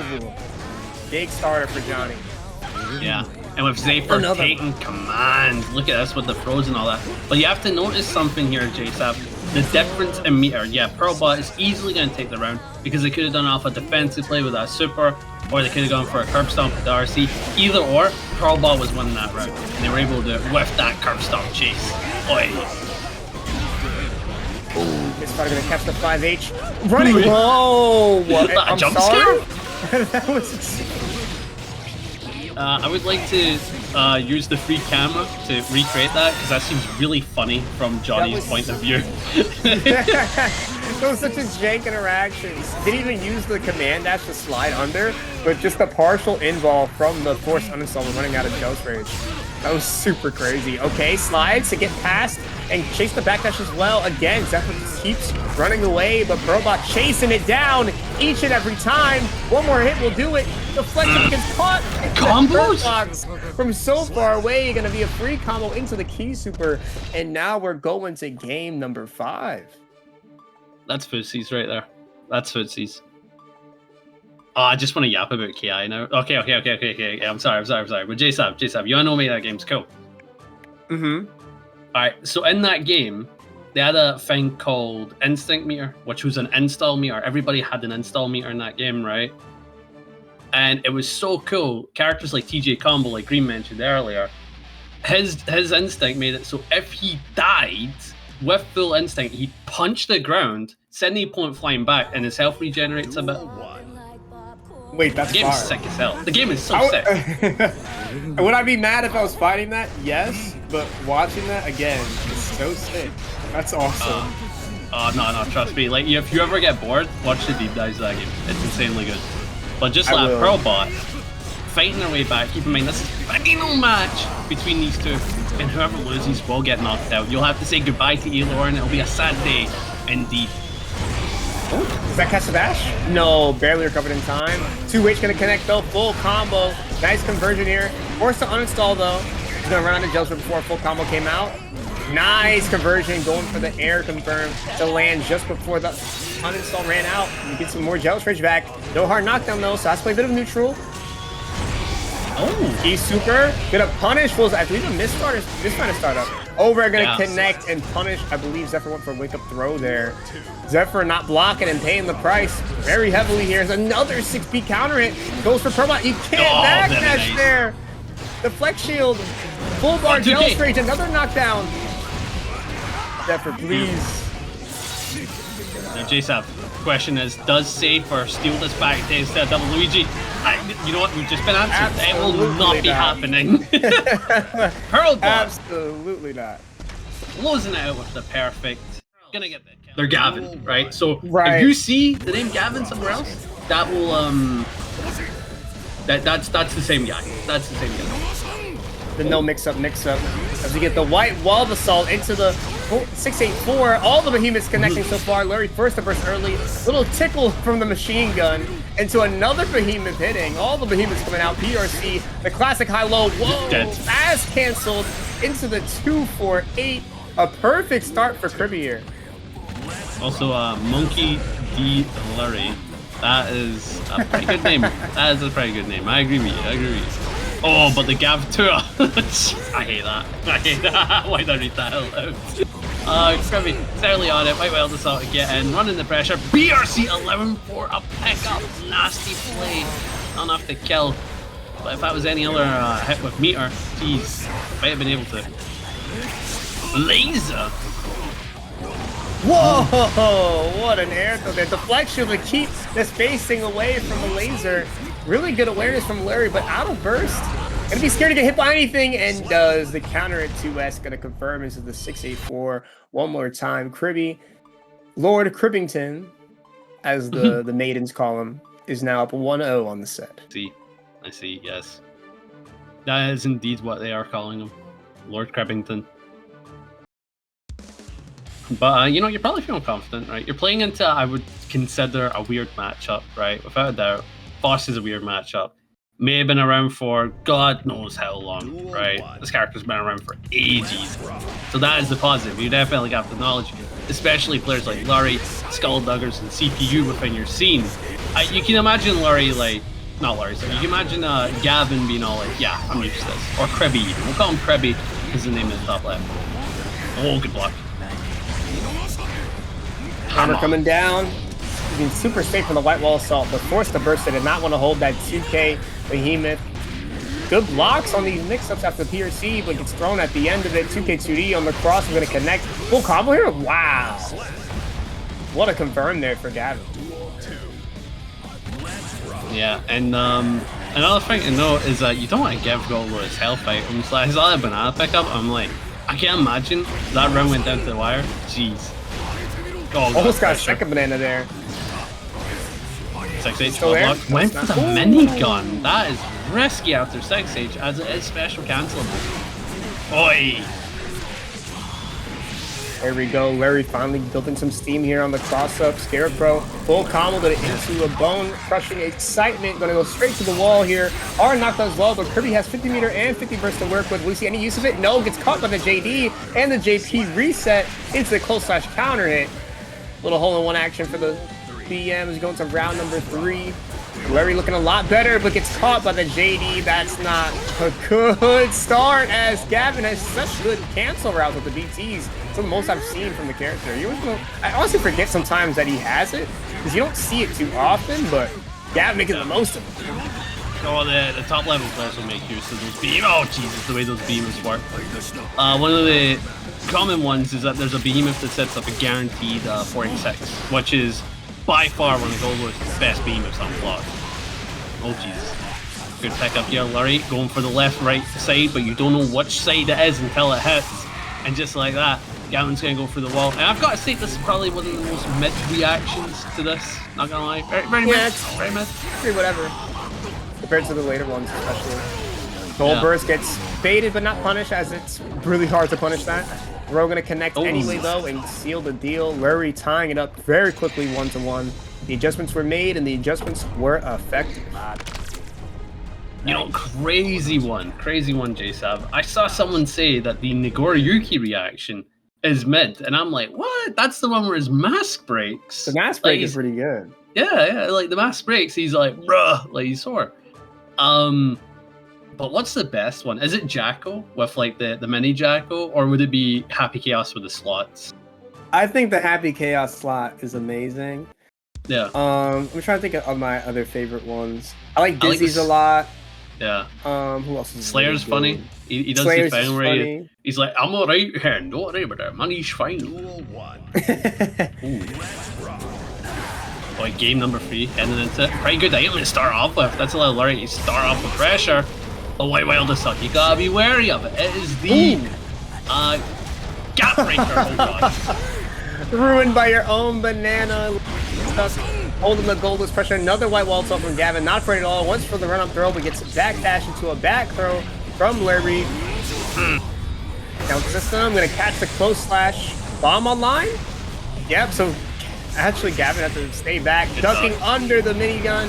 Good stuff. RC to keep the mixer tick safe. Unfortunately, the 2K starts as a mid before it becomes a low. So not much of a mix-up potential there. But here we go. First from Lurry, didn't want to hold that combo, would have killed for sure. Banana and Afro forcing Kriby to jump over, gonna run into it on the Oki here. Hammer for a lot of plus frames, but the thrust was too far away. Scary interactions there. 486, Bro gets tagged. Good defense from Lurry. Oh, Jesus. Using behemoths to counter the bomb is a clever play, because it lets you arc the bomb in different directions. I do quite like that from Gavin. Again, caught by the 5P. Big catch in the backdash. Looking out for a command grab. It's going to cost them one more mix-up for your life. But Lurry has the meter. What? 6P denied the skip. Oh, wow. Beats the YRC as well. Certainly building momentum here. Really good block there. You can't really dash block a YRC without the just guess instead, because once the YRC's out, if you're not blocking, you're not blocking. So Gavin just kind of hard rep that. Good stuff. Mini Faust, Afro, and Banana all out at the same time in the same spot. Culp swings the Afro onto Kriby to set up this JD for a full combo, resetting into love. Command grab comes out and punishes, I believe, the mash. Even more offense for Lurry now. Whoa. What? Right. That was something. Right. Lurry comes out on top of that series of interactions.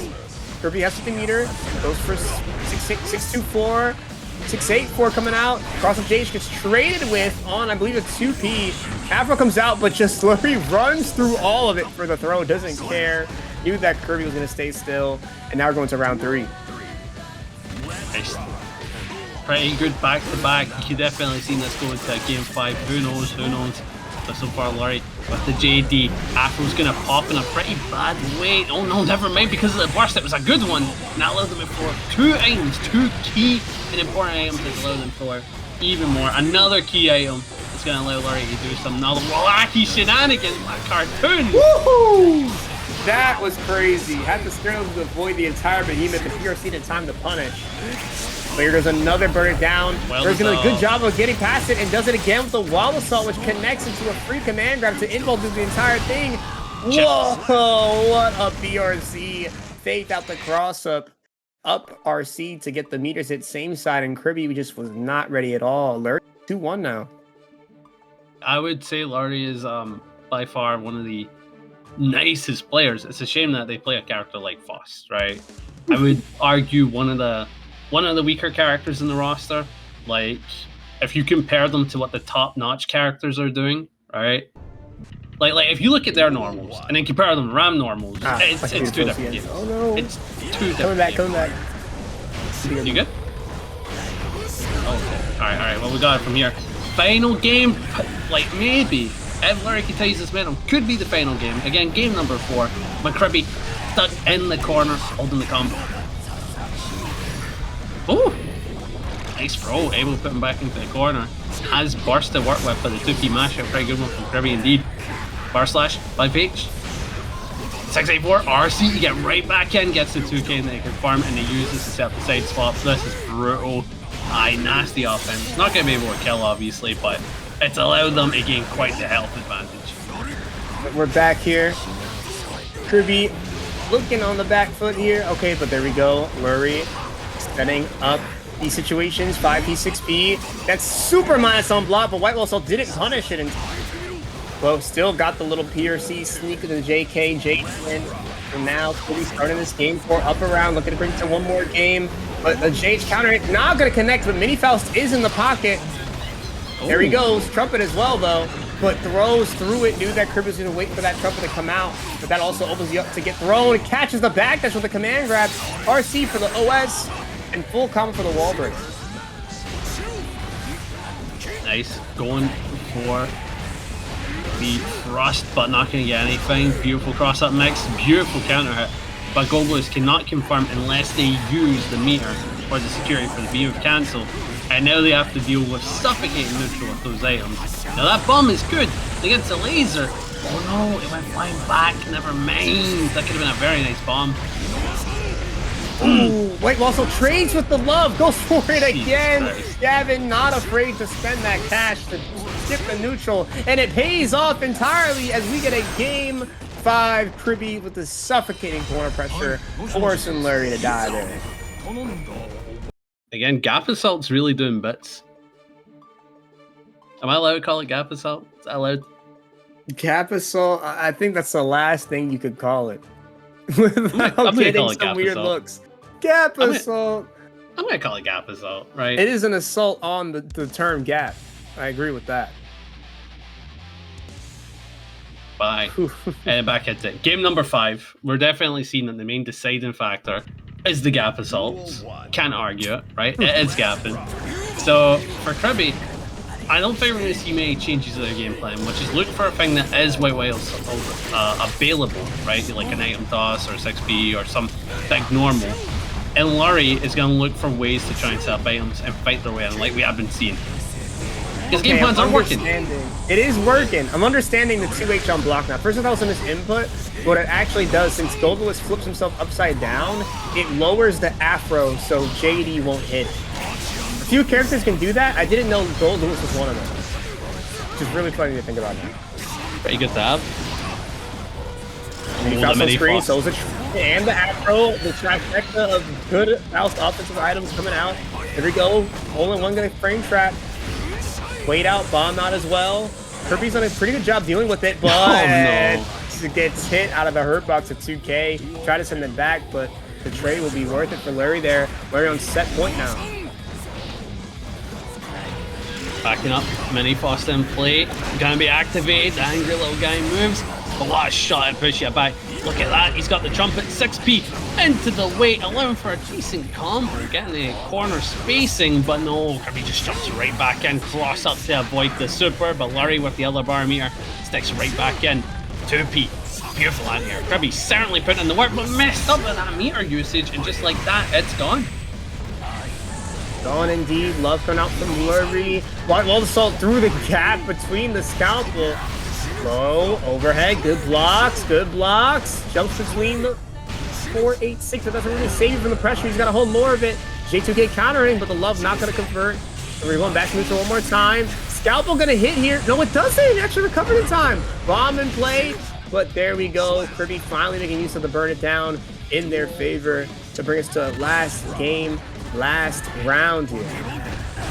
Gotta love it, the double Luigi, the final round. Who will be the one to take it? And just like that, are going for some pretty greedy plays with the aim toss right in front of your opponent. But you know what? If it's working, it's working. That's a powerful meteor.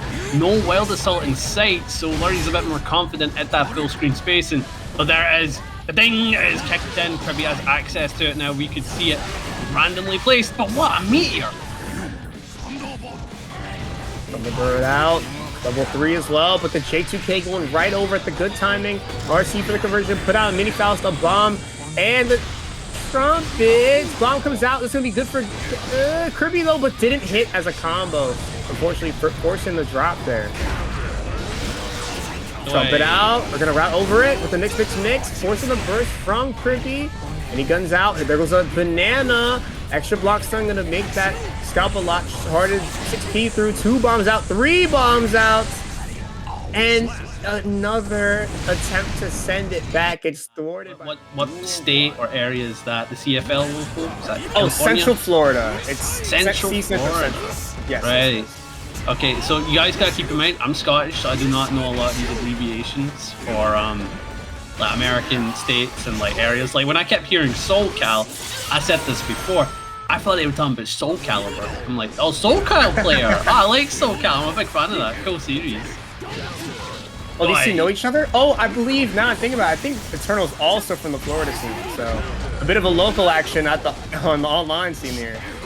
Oh wait, so these are two Florida people. If I'm not mistaken, yes, they are. Yeah. That's really funny. They must have looked up their Florida man at some point, you know. Have you ever done that? You know what that is? Florida man? Alright, you search up Florida man, right? And then your date of birth. On that's your Florida birthday. man. You get your special Florida man case. I have done it, but it's been so long, I forgot what mine said. Yeah, it's fun. It's fun. You get ones like Florida man fights local alligator while coked up. It's a fun search game. It's a very fun search game.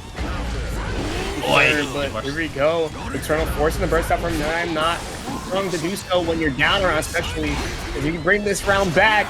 You'll be in a better resource position. But RedIAmNot spending all the cash to stay in. 2P counter hitting. A lot of drops, but these resets are all working out. Eternal caught ducking into that JH, and a full conversion will be more than enough to kill. Yeah, 1 auto red. And Christ almighty, he's super confident as they're continuing on. They only need 2 more games, and Eternal will be knocked into the loser side. But who knows, man? They've certainly got an opportunity to strike back. And again, we're not happy But happy? No, when that Goldlewis fella gets started, Christ, it's not fun. Not fun at all. But yeah, we were right. They are from the same local. And apparently they're both playing because Evo was last week. And traveling back, it made no sense to run the local on a Wednesday. So that makes sense because I usually don't see either of these names in these brackets. So that explains a lot. But here we go. Eternal looking pretty strong here. Sacred X trading with the Behemoth. I wasn't sure how it was going to work, so I was like, down for a second, kind of think it through. Wood punishing the 2P. Another Sacred Edge is going to get the kill. Eternals turning the tables pretty fast. That was a really clean round. Nice round, but the thing is, both players still have burst, and that can still certainly be represented. Red going for the JDs to get in. Gets a close slash, but burst off the table, telling you not to stay back. Pressure's on from Eternal. Looking to play around that drone. It's not easy. Oh, and just there you're back to mid screen because of that drone placement. It's so good. But Eternal still winning these neutral interactions. Stun edge to keep.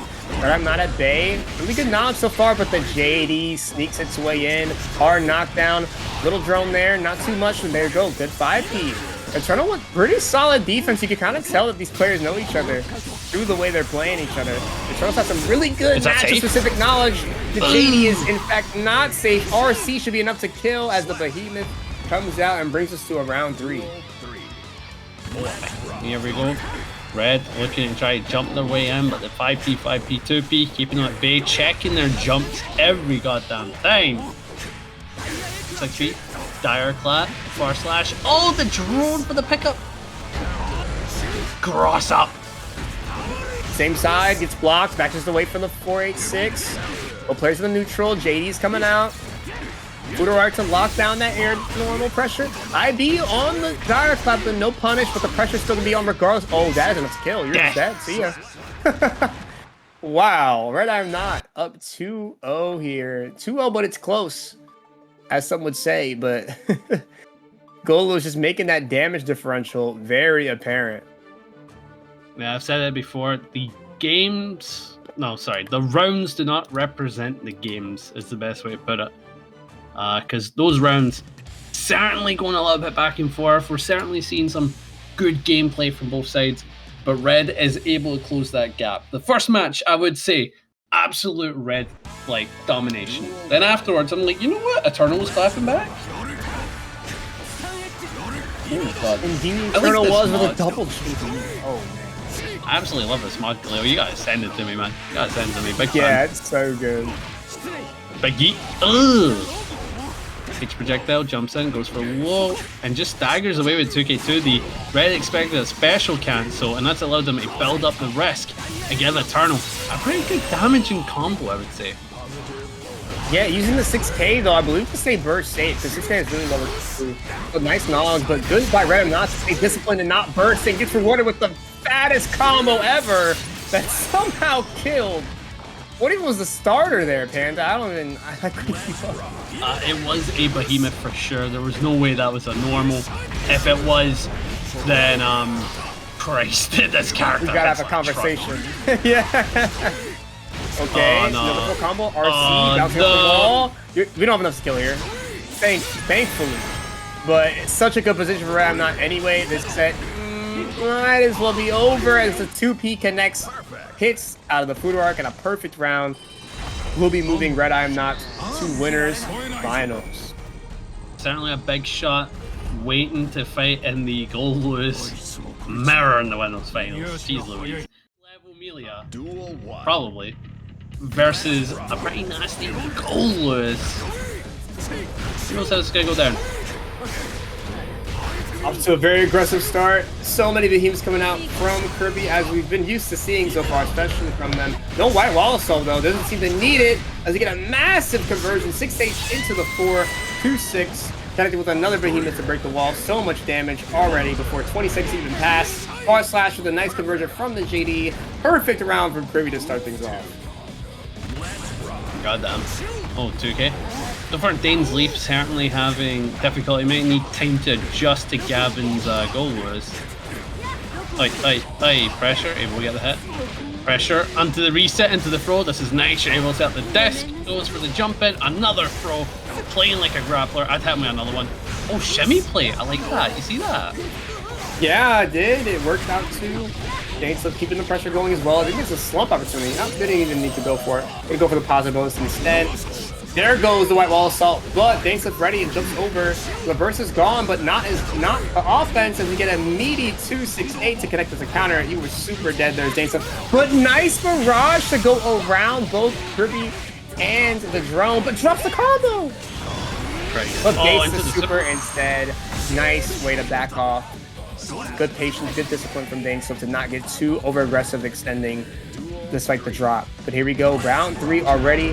Kriby with a big advantage resource-wise and now knockdown-wise as we get a ton of chip. And there goes the counter hit BT. One more interaction might end it here, but miss inputs. So DainsLeif has another chance at life. Nice to beat bar slash. White Whale assault certainly been a deciding factor in every set they played. They could have got the kill, but because of the security, couldn't cancel. But they're able to get that knockdown, able to run the offense, get the kill, and they're up 1-0. Certainly looking like a monstrous Goldlewis, even against such a vet of a Millia. Oh yeah, no, for sure. See, someone in chat said, what's his losing matches? I'm assuming Goldlewis here. I don't know. Honestly, when I usually think, okay, I know May has always been tough for Goldlewis, and it's probably still the same. And usually Johnny. Yep, okay, thank you. Gavin had it already for me. I was like, Johnny and May were who came to mind first. Jellyfish Pirate Duo. That's exactly. Okay, so I know what I'm talking about. I appreciate that. So there we go. DainsLeif getting a nice start for game number 2 here. Got the knockdown. You know well, not knockdown. Got positive. You know what I love is like you go like, what's their bad matchups, and everyone always goes like Johnny. It's always Johnny. Always Johnny. Like what's worst matchup? Probably Johnny. But does he do well to Johnny? He certainly can. Certainly can. Very the winger. No RC there. Good RC to kill. Gonna go for the extra mix up for the extra swag. JD Bad Moon. Very risky option there. If that got blocked, would have been super doom. But unfortunately, it was not. Nice conversion off the 2B to get that S6 to force Gavin super far into the corner. But there goes the white wall assault. Double overhead there. Low connecting now. DainsLeif absolutely forced the burst if he didn't want to get sent straight to a round 3. BRC goes mid with the 6-2-4. Interesting choice. Might have misinputted there. 2P gonna mash through that 4-8-6. Here comes the disc pressure that DainsLeif has been really good at so far. Crossup gets blocked. 2S2H. Low gets blocked as well. Decent defense, but gets through Lust Shaker. Didn't use all the hits to go for that soft knockdown. Jay's gonna connect. Full combo here with the back hit of the 6-8-4. Ground bouncing right in front of him. Nice combo. Oh man, the way Kriby uses the RC into B moves, certainly optimal. This is a optimal Goldlewis for sure. Until they get caught in defense, they have to kind of look for their opportunity. The IBFD, certainly a good play against Millia. As soon as you make her spaced out on any normal, the special follow-ups are a lot like readable. You can read them every time. Oh, are you dead? You're dead? Oh my Christ! Wow. Can we stop this guy, man? Can we stop Somebody this guy? stop him. I was literally chilling, listening to you. I was like, all right, let's see. This is pretty good stuff you're saying. And all of a sudden, I look up, and DainsLeif is dead. Just simply put, with the behemoth cancels and combos, it's awesome seeing them used, but it's always a jump scare seeing how quick the health bar depletes because there's such little scaling on each one. So if you use them back to back with nothing in between, it's just like chunk of health, chunk of health, chunk of health, gone. You're just dead. It's insane. 6-8-4 up the bar slash gets a knockdown with the 8-6-2 powerful behemoth. Where is DainsLeif's health? Huh? Where is DainsLeif's health? It's not there anymore. Yeah, we just started. We just not that's the health they started at. Do not worry about it. It's like this is the perfect visualization of the matchup. See the current health? Alright, imagine if Kriby is full, and that is the matchup when it comes to the health pool. And just like that, gets the kill. We are on set point.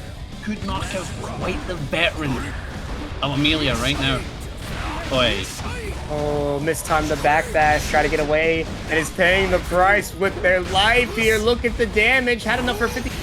Desti doesn't choose to spend it, and is gonna instead go for You're an dead. air 486, but miss and puts the Kara.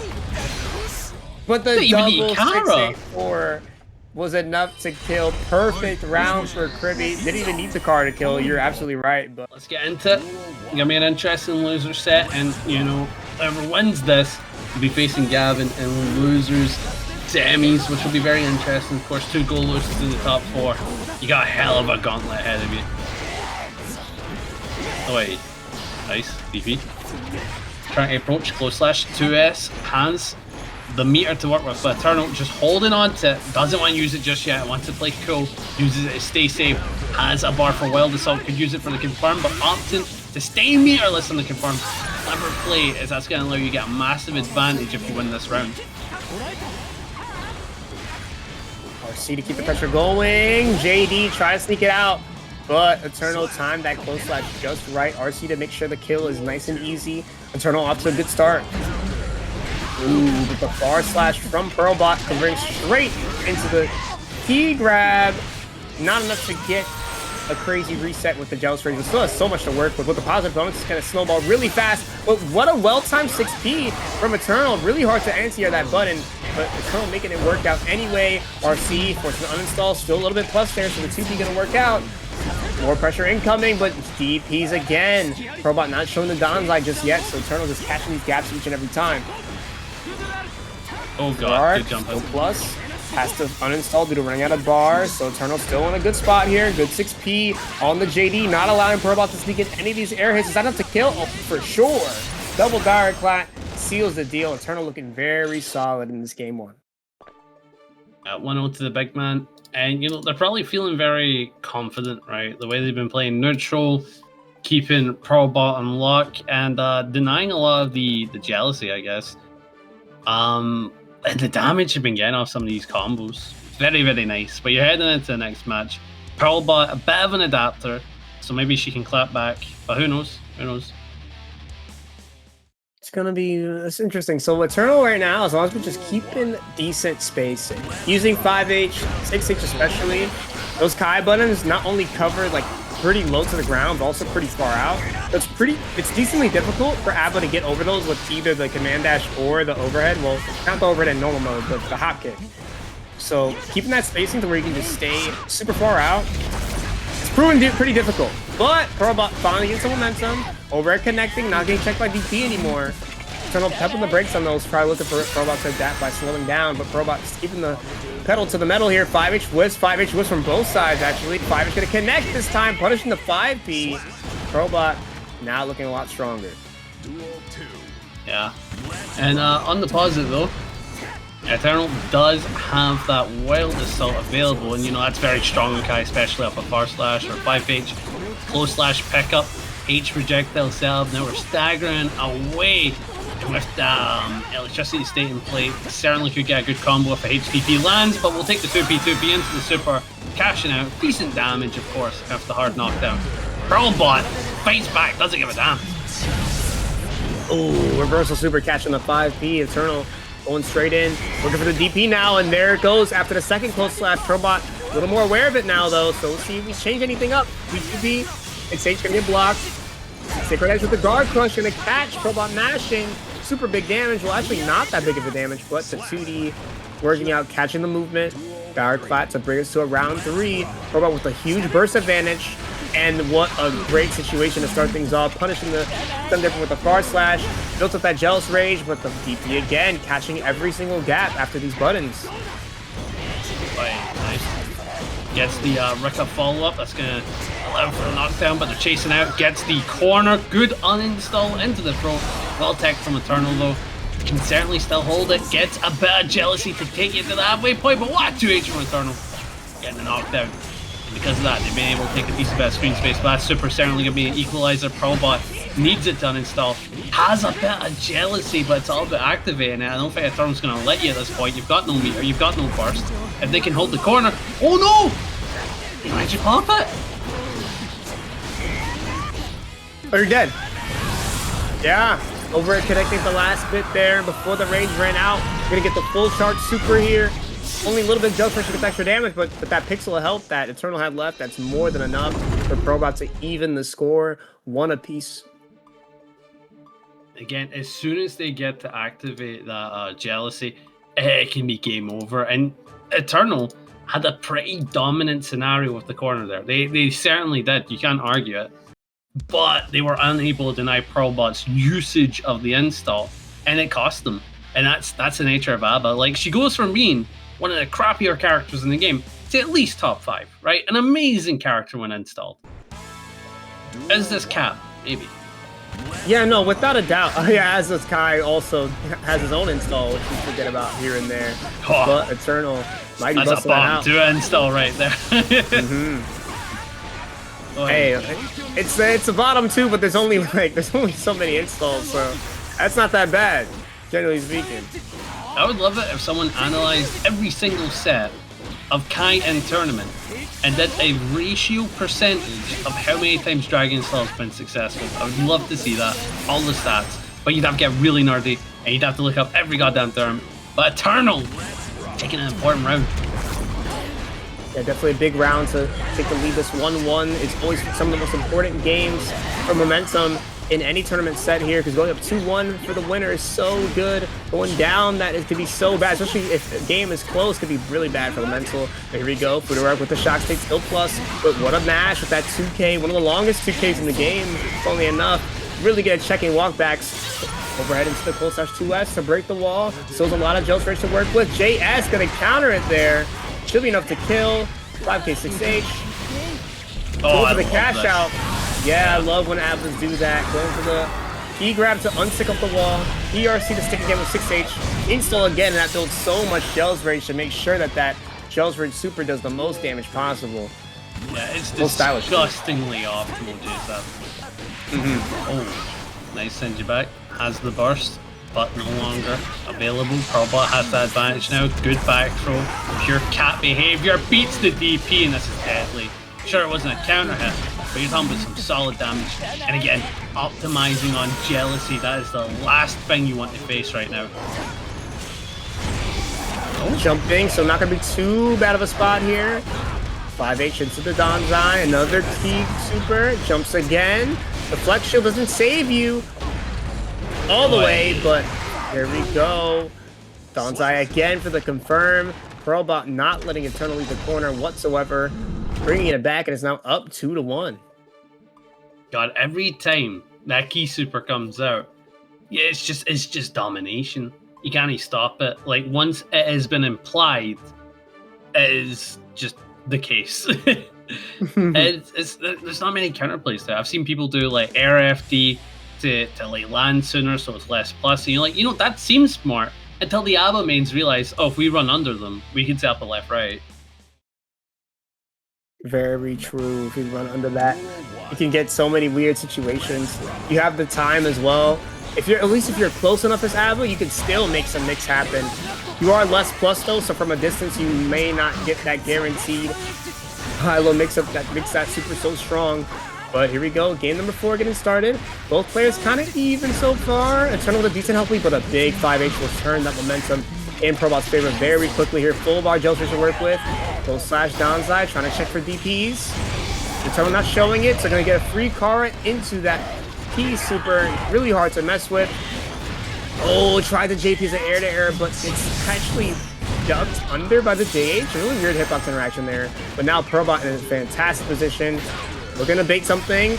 Trade there. 2K, 2D. Dragon install on block. Alright, let's see what's stronger. Dragon or jealousy? It's jealousy. It's jealousy. It's jealousy. It's so much stronger. ParagOnline set point. Definitely got it right there for sure. Really hard for Kai to deal with that, despite going through the fireball, going through the projectile super. Kai himself did not go through, so still forced to hold that plus. I believe it's 47 to 49. It gets real ridiculous. Yeah. No. 5P to fake out into the throw. Super deep run in, looking for a mash. Bit of a fuzzy setup, but ParagOnline ducking under it just a little bit. A.B.A. is actually one of the shorter characters when she's standing, funny enough. She's despite A.B.A. actually being tall, she just hunches over. Damn, so like she's like what? Like 5'10", like 5'11"? about? She's got some height to her. Let's see when she stands up. She's right by Kyle. She is wearing Heelys, to be fair. Boy. Also true. She's got them platforms on. Platformers. That's what Heelys. That's the goddamn sneakers that like Heelys. glide. Yeah. That would be really funny. I mean, Bridget got those on, kind of. Oh, trying to beat the verse with the RC. Oh, but baits it That's automatically insane. with the uninstall. It happens sometimes when you're on A.B.A, but it's really funny when it does. It's like, oh, I didn't even mean to burst bait you, but it worked out. Thank you. Where is this? Great question. I always had that question when they showed her wins here for the first time. I'm like, yeah, where the hell? Sometimes he'll just pull it out. You'll think, oh, I don't know. Lurry's in a bad spot, and then he just wins. That's that Faust effect. I feel like him and Skull definitely are the two Faust that can really just do it to you. But here we go. Plus on block with that full charge on the Scarecrow. Gonna go straight into the command grab. Afro is on deck here. Late 2D, trying to catch a fuzzy timing. Into another Afro. Lots of cuts going out for Goldlewis. Likes the way it looks on him. Into another command grab. This is a combo. No, not. But sets up a really nasty double guard crush there. That's crazy. Oh, he's went for the burst. Try to keep it cool here. 1 bar meter. Certainly available to Lurry, but the teleport RC will be the play even with the flag. Red has to hold that and they're getting caught. So you will see that a lot. Yeah, teleport RC certainly the tool to use for Lurry. But if it goes wrong, this is worst case scenario. Oh, wow. What is that combo? That did so much. Overhead again. Running back in. Almost air to airs there. Oh, such tap dust.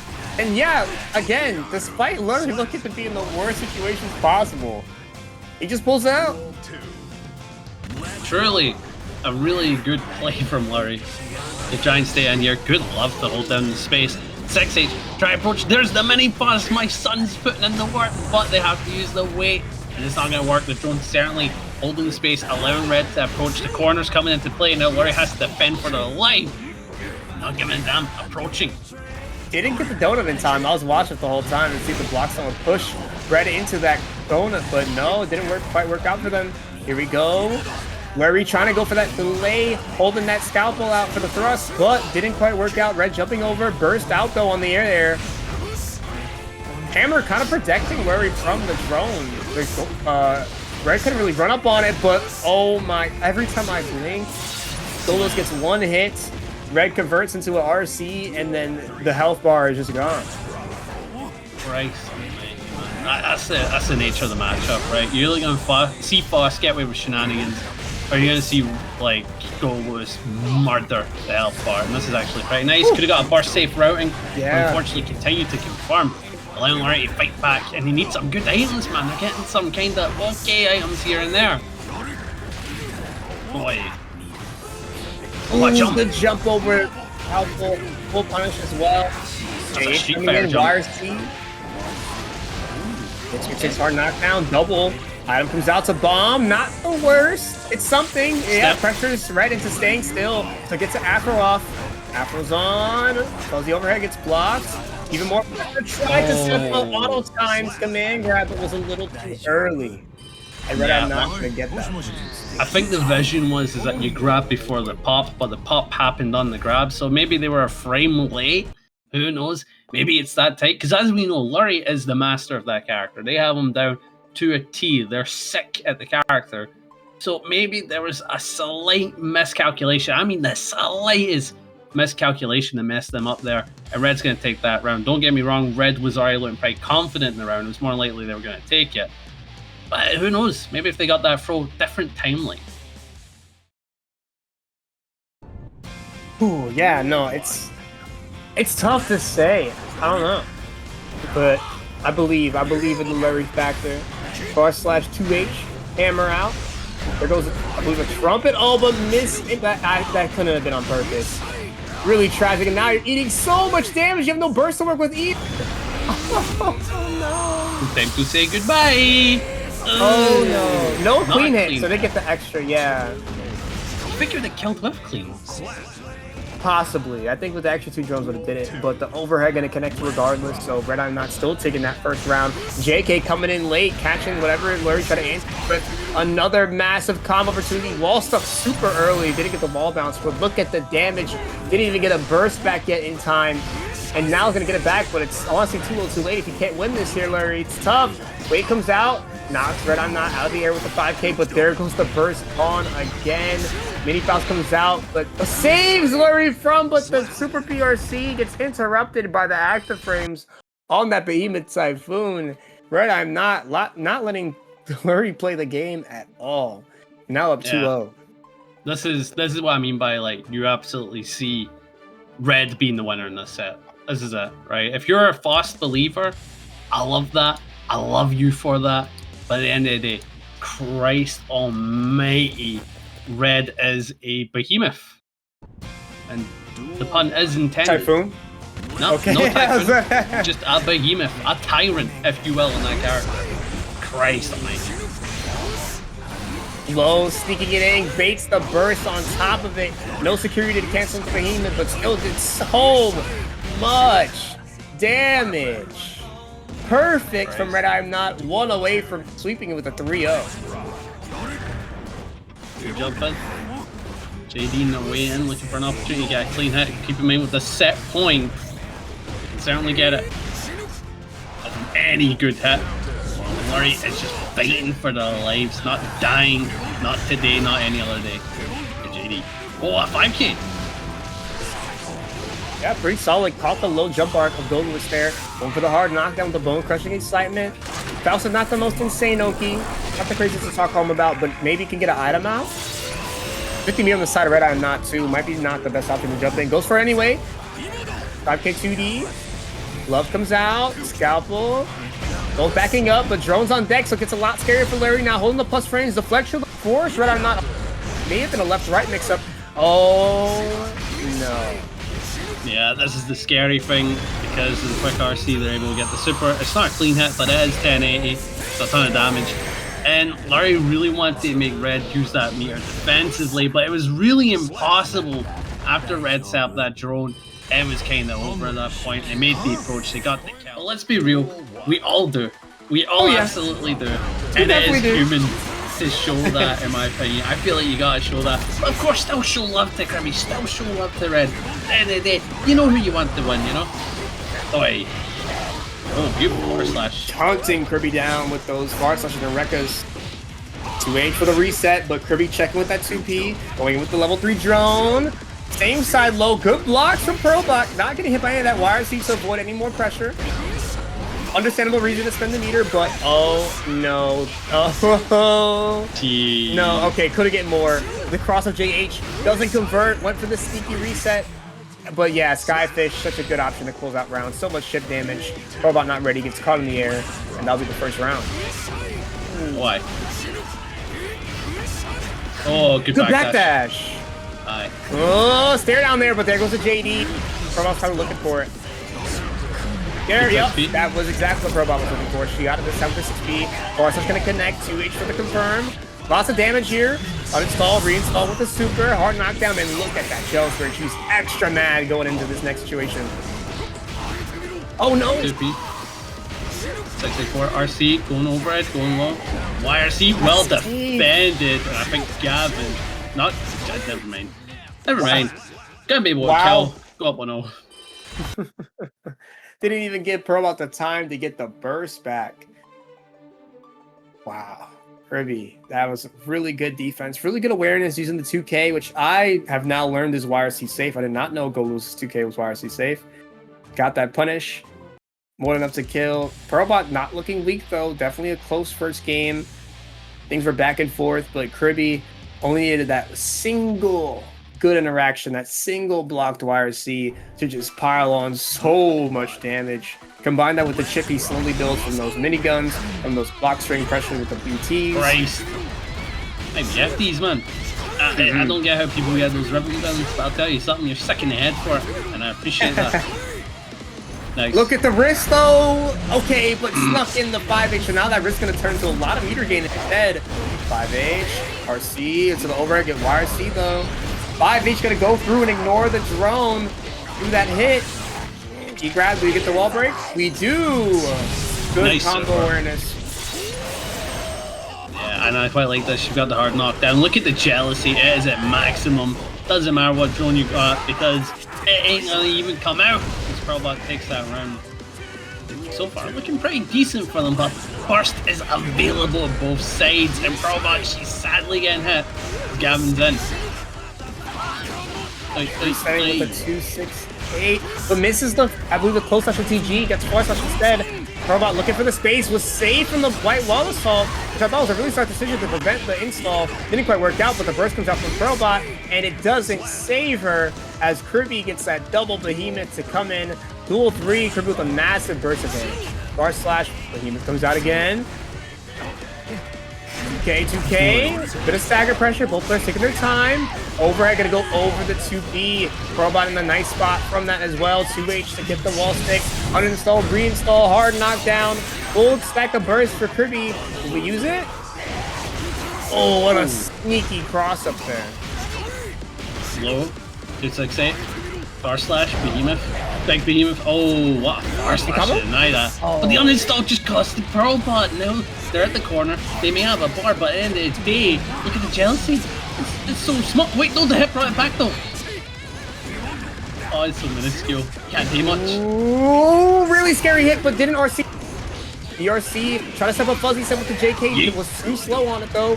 Throw gonna work out. Low just gets hit. ParagOnline just a little too late on the block. Gets clipped, and now Kriby, and again, an extremely close game, is now up 2-0. Lurry, just want to say sorry for what might happen. You may be back into the gauntlet, my man. Best of luck, man. Best of luck. But that is if ParagOnline loses this. So if you have faith in ParagOnline, let it be known. Best of luck to you as you're up against a tough predicament. One more loss can knock you out at 4th place. One more loss could do it, but these games have been close. I would not put it past ParagOnline. She's done it once before in losers round 1 against Zephyr. It could happen again. The reverse 3-0 is very much possible, especially on a character like A.B.A. She can build that momentum, has that X factor, but it's going to be hard. Kriby has been showing the resilience to survive all these close rounds each and every time, has that closeout factor that ParagOnline's going to have to learn herself. We want to bring this back. Ooh, you know what I'm currently listening to? Hmm. I'm a punk rocker. Yes, I am. Have you ever seen the new Superman movie? No, I have not seen the new Superman movie. Oh, it's so gas. It's so gas. Like, if you guys need hopium in your life, need some hope core, really enjoyed it. Really enjoyed it. Okay, but, glad to hear that you liked it. But do they have punk rock in it? Is that where you referenced it? Oh, basically they have a little bit of a dorky line where I think Lois is all like, you can't just trust everybody, and he goes like, maybe trusting everybody is the real punk rock. Like, I'm like, you dork. I love it. And they play a song at the end going, I'm a punk rocker, yes I am. So, like, for those who know, you know what I mean? But here we go. I think ParagOnline was taking a moment, well aware that defeat is very close. But Kriby, I don't know, man. I don't know. I can feel a dark tide rising. I feel ParagOnline is going to be able to make a comeback. Maybe take a game, maybe take 2. I don't know, but the set is still seeming a bit dire right now. I agree. I don't think it's quite over. But Kriby, it's a tough mountain to climb. We'll see if ParagOnline has those hiking boots ready. Boy. Great 6P. Gets the install. Big burst from Kriby. Doesn't want to hold anything. Maybe look at this gold burst as well. Didn't quite get it though. 2S gonna whiff. Overhead good block though. 2H forced to uninstall. Little PRC to try to catch Kriby mashing.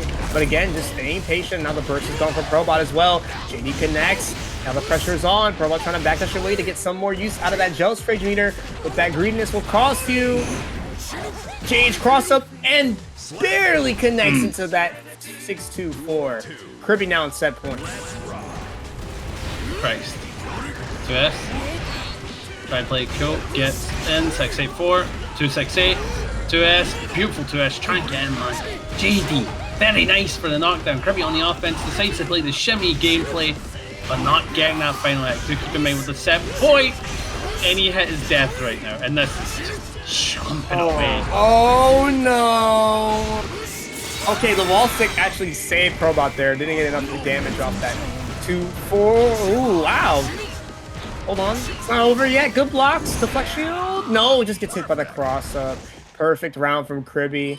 Steamroll into that last game. The comeback will not be realized. Instead, the gold apocalypse is ever so closer to becoming realized as Lurry is the last line of defense at losers finals. It's not cancelled out of it. That's why you're stuck. Drop kicked her off the set. Very nice, very nice. So losers finals. You've got Lurry. You've got Kriby.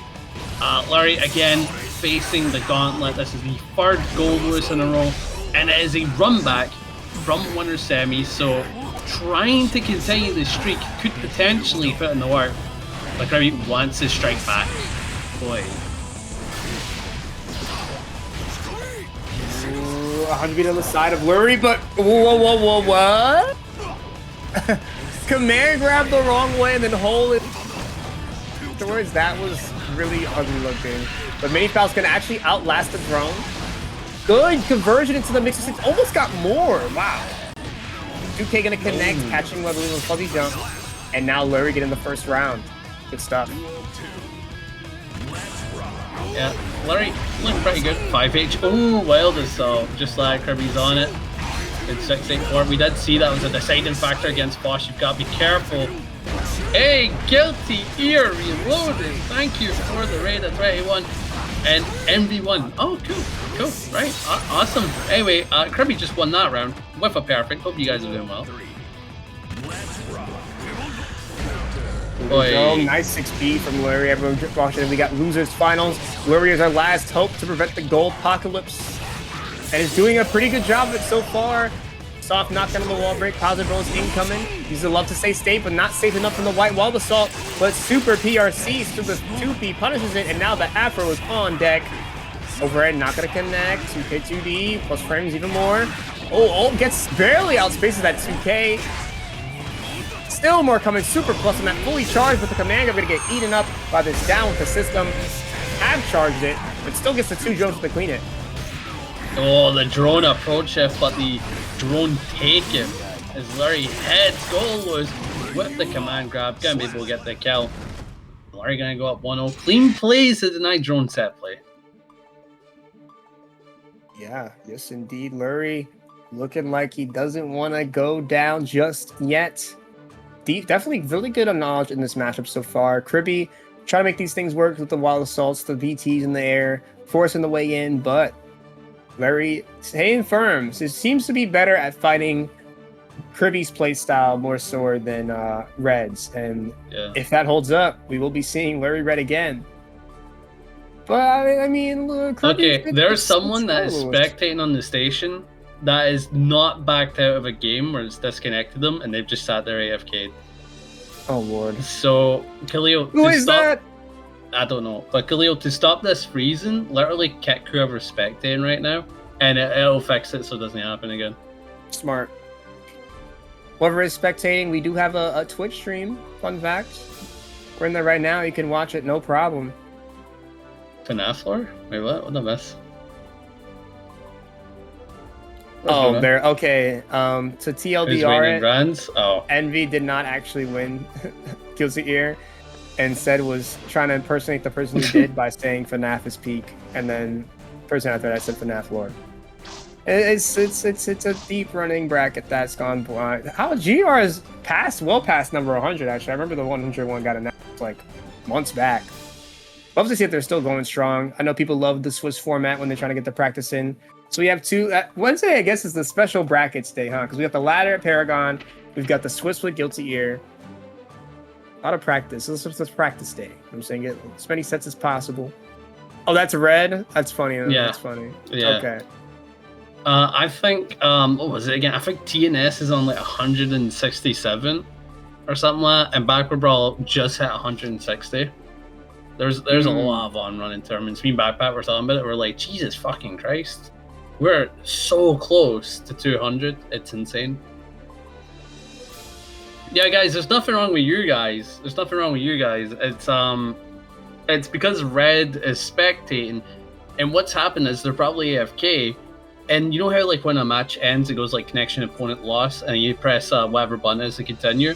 They're on that screen right now, and because of that, it bugs everyone else out. So it takes ages for the loading to stop.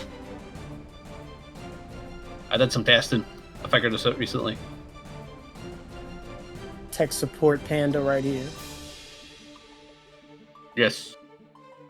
Christ almighty. The amount of tournaments been going on for a long time. You wonder when it's going to stop. You really do. You really do. You wonder when, like...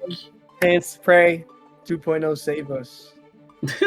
No, it's like, you wonder when's it going to be the point where Strive will eventually become, like, less of a competitive game, because I feel like Strive is probably one of the most competitive tournaments where every player that gets involved into it, they don't want to like play casually, they don't want to just play tower. Most people that start getting good at this game just want to play tournaments. I'm telling you, it's wild.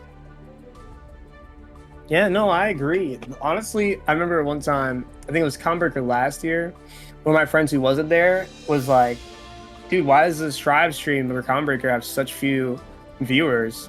I'm like, bro, we're all here. We're all here at the venue playing. That's why there's no one on the Twitch. So it's really, and it was really true. It was like the biggest, at the time, it was like the second biggest Strive tournament that had happened. It was like 900, 800 people. Yeah, I was like, we're all here. We're all playing. So yeah, no, fully agree that everyone plays Strive, especially any teeny level over casual is running up in tournaments. And even if they are, I've seen casual players in tournaments anyway. It makes you wonder, like what appeals to people in this game, where they automatically go like, yeah, I've got to play in tournaments. I've got to be the top one dog. I've got to like try to get a top 8.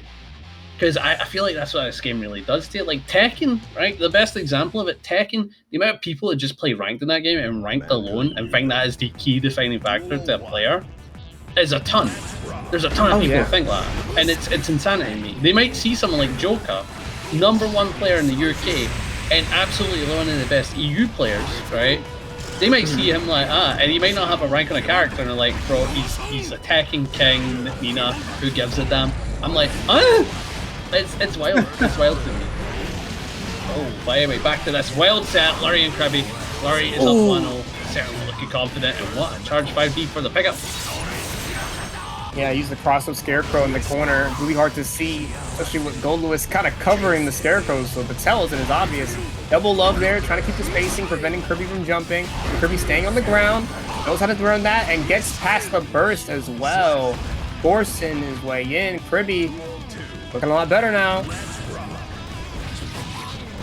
5H connects. Let's go for 5HH though. 6-8-4 to get things started once again. Kriby pressing on that Goldlewis offense, but a good back dash from Lurry to escape. JK into the throw. Drones? No, just goes for the... Okay, I believe that's his fuzzy step that Kriby has tried twice so far. It hasn't made it work yet, but it's going to be really cool when it does, but it doesn't seem to need it because look at the dance. Uh-oh, burn it down. This is basically checkmate, and yes. Aye, not a whole lot you can do about that. When it burns down, Lurry survive. Ooh, nice. JD, I played cool. New blocks trying to approach in, but the wait to deny. Oh, Hurricane Katrina coming in, double BT. JK 6-8-4, tons of damage, had to burst there to stay alive, but still a great spot for Gavin here. Oh, but gets caught by the banana into the hammer, so actually kind of avoided the hard knockdown a little bit. Love coming in hot. Gets through the white wall assault. 2K 6B. Full OTG combo. JH. 2D. Backs up. Looking for the white wall assault. There goes Gavin showing it. 6B hard knockdown. Double afro. The barbershop is open. Banana comes out. Oh, good avoidance, but gets caught by his own banana. There goes the low. That's enough to kill. Or not. I feel like if they did dash 5K 684, maybe, but nah, didn't get it. But yeah, coming in hot, yeah. He eats the mini Faust, eats his own son, /2H. Banana comes out. There goes the mini Faust. The double beam is in the air, not gonna work out. Mini Faust is coming. He's on his way. There he goes. So yeah. Good shot. The bomb denying the Oki though. Yeah. Charge the same side, but Kriby just fast confirms a 2P into the super PRC on the side of Lurry. Command grab, Afro's on. Cross up, gonna get the connection into the Afro pop. Yup, JH, 5K. You get enough to combo here? No, you don't. Yeah, I was gonna say, Hold actually has a ton of recovery on wall stick. Not the best. Cross up, 2K2D, half charge. Wall assault again from Kriby. Honestly, you don't even see Kriby burst because it's all spent on wall assault. Oh, there it goes again. That's going to be a combo breaker safety, but not able to catch him in time. Lurry stuck in the blender of Goldlewis as he keep pressing JH. Good throw there. Kriby up 2-1. Lurry about face defeat. Ooh, wow. Okay. Yeah, Kriby just sent in the kitchen sink, and this time it worked. It stuck. Lurry now down 1-2. This is the chaotic playstyle that Kriby has with the Goldlewis. It makes it difficult to predict, right? Or then even if you are trying to predict it, most of your options end up just being walk back, stay passive to avoid getting clipped by random wild assault, random JD, random IAD behemoth. But because of that, you're not getting your hits. And when you're not getting your hits as a relatively low damage character, it's a top 3 damage character, things will happen and they won't be good for you. Alright, but here we go. About to find out. One more win for Kriby. Lurry could potentially deny it. Who knows how this goes down. White Wild Assault again. The 5K denied the airspace. This is looking pretty bro as we go back to back. Drone comes out, try to get a little same side with the backdash action, but here we go. 4-2-6, hella plus there. RC to keep even more plus frames for the 50-50. But Lurry spending as a flex shield. Then he fell saving him from that drone as well. Tsuka gonna catch. Wait comes out. JH. Actually, no, Wait is actually in the pocket right now. Hammer gonna trade. 6H. Oh god. Oh Jesus. Keep the pressure going. Going for the far slash. Gets in. RC. Big pickup. Should be able to super for the wall break here. You know, it's a very powerful wall break. You're going to get a decent bit of damage. Hard knockdown is the main positive, of course. A little bit run out from there. IDJD going to catch the backdash before the BRC comes out, I believe, as well. Super active move. Oh, nice. Pressure. Try to keep it cool. Nice knockdown. Has the mini Faust. It's going to come into play. Combo extender, but sends you back full screen. Nothing to win. Oh, the Wait saved Lurry from that minigun Oki again. The items have been keeping Lurry from eating worse situations than he should. There we go. White Walled Assault. 2-4-8, 2-6-8 this time. 2K2D jumps away from the 4-2-6. Avoids a really tough situation. Air throw gets teched. Now Mini Faust is out one more time. Banana is still in the pocket. 2K2D. Afro comes out. 5H. Blue also to extend. Looking for a fuzzy option, but there we go. Kriby pressing 2H to avoid the JD. But as a result, you're pressing super bad on which button. 5P extending 2K. Backdashes the 2D. Really crazy interaction. Both players backdashing away from each other. Back to neutral. Afro's on deck. Gets it, pops it with the JD, not enough to kill, but good chase though. JH catching the backdash one more time. Lurry bringing it to a 2-2. Nice, certainly a pretty good way to continue on. Lurry tying this to like you said there. And it kind of makes you wonder what adaptations can Kriby make to deny Lurry their pace. Because like the more Lurry plays, the more he's like understanding, the more he's locked in. And I don't know what it is Kriby's messing up on. Do you think it's a lack of good placed White Wild assaults? You know, the gap assault, if you will. It's the wall assault and a bit of trying to do because Goldlewis and some heavy characters especially have like 6 frame, like very invul on their backdashes, a lot of them. So what they'll do is they'll backdash to use that invul and then RC forward. But every time Kriby has tried it, he's gotten hit by the active frames of say a JD or a JH. And just hasn't worked out. So I need Kriby to just chill out a little bit on defense to see a little more chill. Just chill. Just have you been. Just that chill, man. Oh god. Try to approach. Nice. 684 in the knockdown. Send out the drone, but fortunately can't chase with it. And just like, yeah, been comboed. time for a good pickup with the super. And I believe it's kills, so this is a pretty good combo for sure. Should be enough. And it is. Lurry 1 round away from finishing off this set and moving on to fight Red. It's not going to be easy, but looking strong so far. Trumpet's out. 5H is connected. No 5HH, but the health lead is there. Love comes out, but Gold Push was the block. Hammer going to get in. Lurry's plus this fight Wall Assault. 2, 4, 8. Whips there. Another Wall Assault gone. So now Kriby's out of burst and now can't avoid this corner pressure. The double Wall Assault paying the price. Back to BRC JP. I've never seen that on Faust. And getting the slump into the free conversion with the hole-in-one. Positive bonus on the side of Lurry now. And because of that, it's gone low for him again. Kriby with the White Wild Assault. The health is very minuscule. But Lurry does have 2 bars to work with. Next 5 Beacon farm, but they're not using any of the bars until now. RC with the Jade catching, and they're getting big, man. This is not good for Lurry. Ooh, low. Overhead, good blocks, but gets caught by the 6-2-4. It was such a good situation for Lurry. Just got absolutely stuffed out. Kriby sending everything that they possibly could. So many behemoths came out and eventually whittled down that health. The weight gonna punish the minigun there. Super plus, get able to throw out 2 extra items, but only one actually was anything worth. And now Kriby got to heal a bit from that as well. A little bit unlucky on the rolls there. 2K2, he gets backdashed and punished with the 2K before the blue also could come after. And 6P gonna hit the JD as well. Kriby in a great spot now.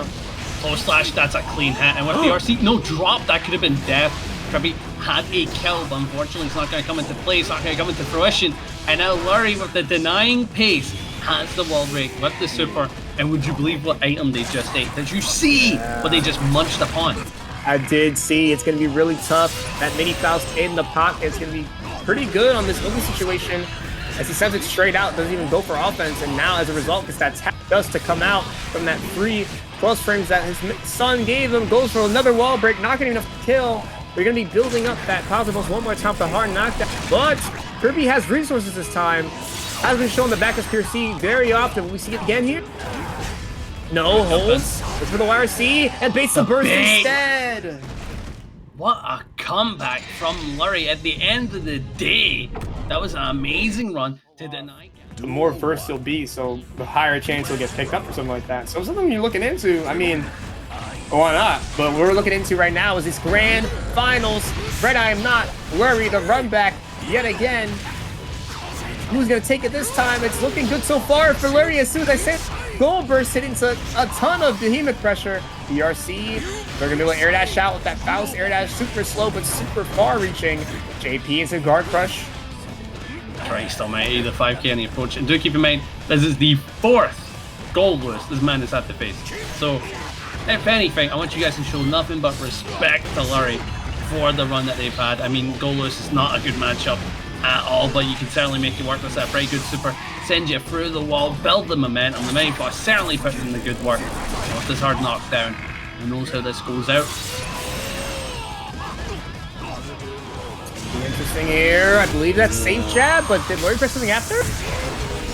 Oh, press Gold Burst! Oh, wow! And another bit of... Christ, man. How do you do that? JK doesn't hit Fuzzy. Tap dust avoided. Low hits mid first, so doesn't really get hits. Okay, forward slash counter it. Donuts online, gonna be a free heal for RedIAmNot. Not that much, but it is gonna matter because Faust doesn't have that much damage. Wall Assault comes out, forces the neutral. 684, low doesn't connect, but so does the 2D. Over it after, OTG misses it, but the 2P after the stay plus catches Lurry Mash and trying to skip the corner. Wow. And now, after that round, RedIAmNot probably feeling what it means to face quite a difficult opponent. I mean, sorry, Lurry facing... I may say Lurry, I'm stupid. I'm being a little stupid. A little tired, you know how it is. But Lurry probably understanding how difficult it is going from one Goldlewis player to another, as the playstyles vary to an insane level, and RedIAmNot certainly putting in that pressure, making them feel what it's like to face a top level Goldlewis while Lurry has the corner unlocked. That's actually a nice scenario. 5K looking for the pop. Jump. Banana. The bomb. Oh, unfortunate drop. Ooh, 6H for the wall 6H again, and it killed! Wow! That was a fat chunk of damage. I guess because it was a pretty low scaling route that came before. And now we're going to round 3 of game 1. Really important win for Lurry. 1 of 6 needed to win this tournament. Don't want to be down against Goldlewis, against RedIAmNot of all players. Oh, there we go. Massive starter going to connect into the up with 4-2-6. Look at the damage, Pan. Yeah, and it's a very even chunkier. Not the clean hit, but it is the 1080 dash up. So some solid damage. Not too mental, but can certainly run it from here.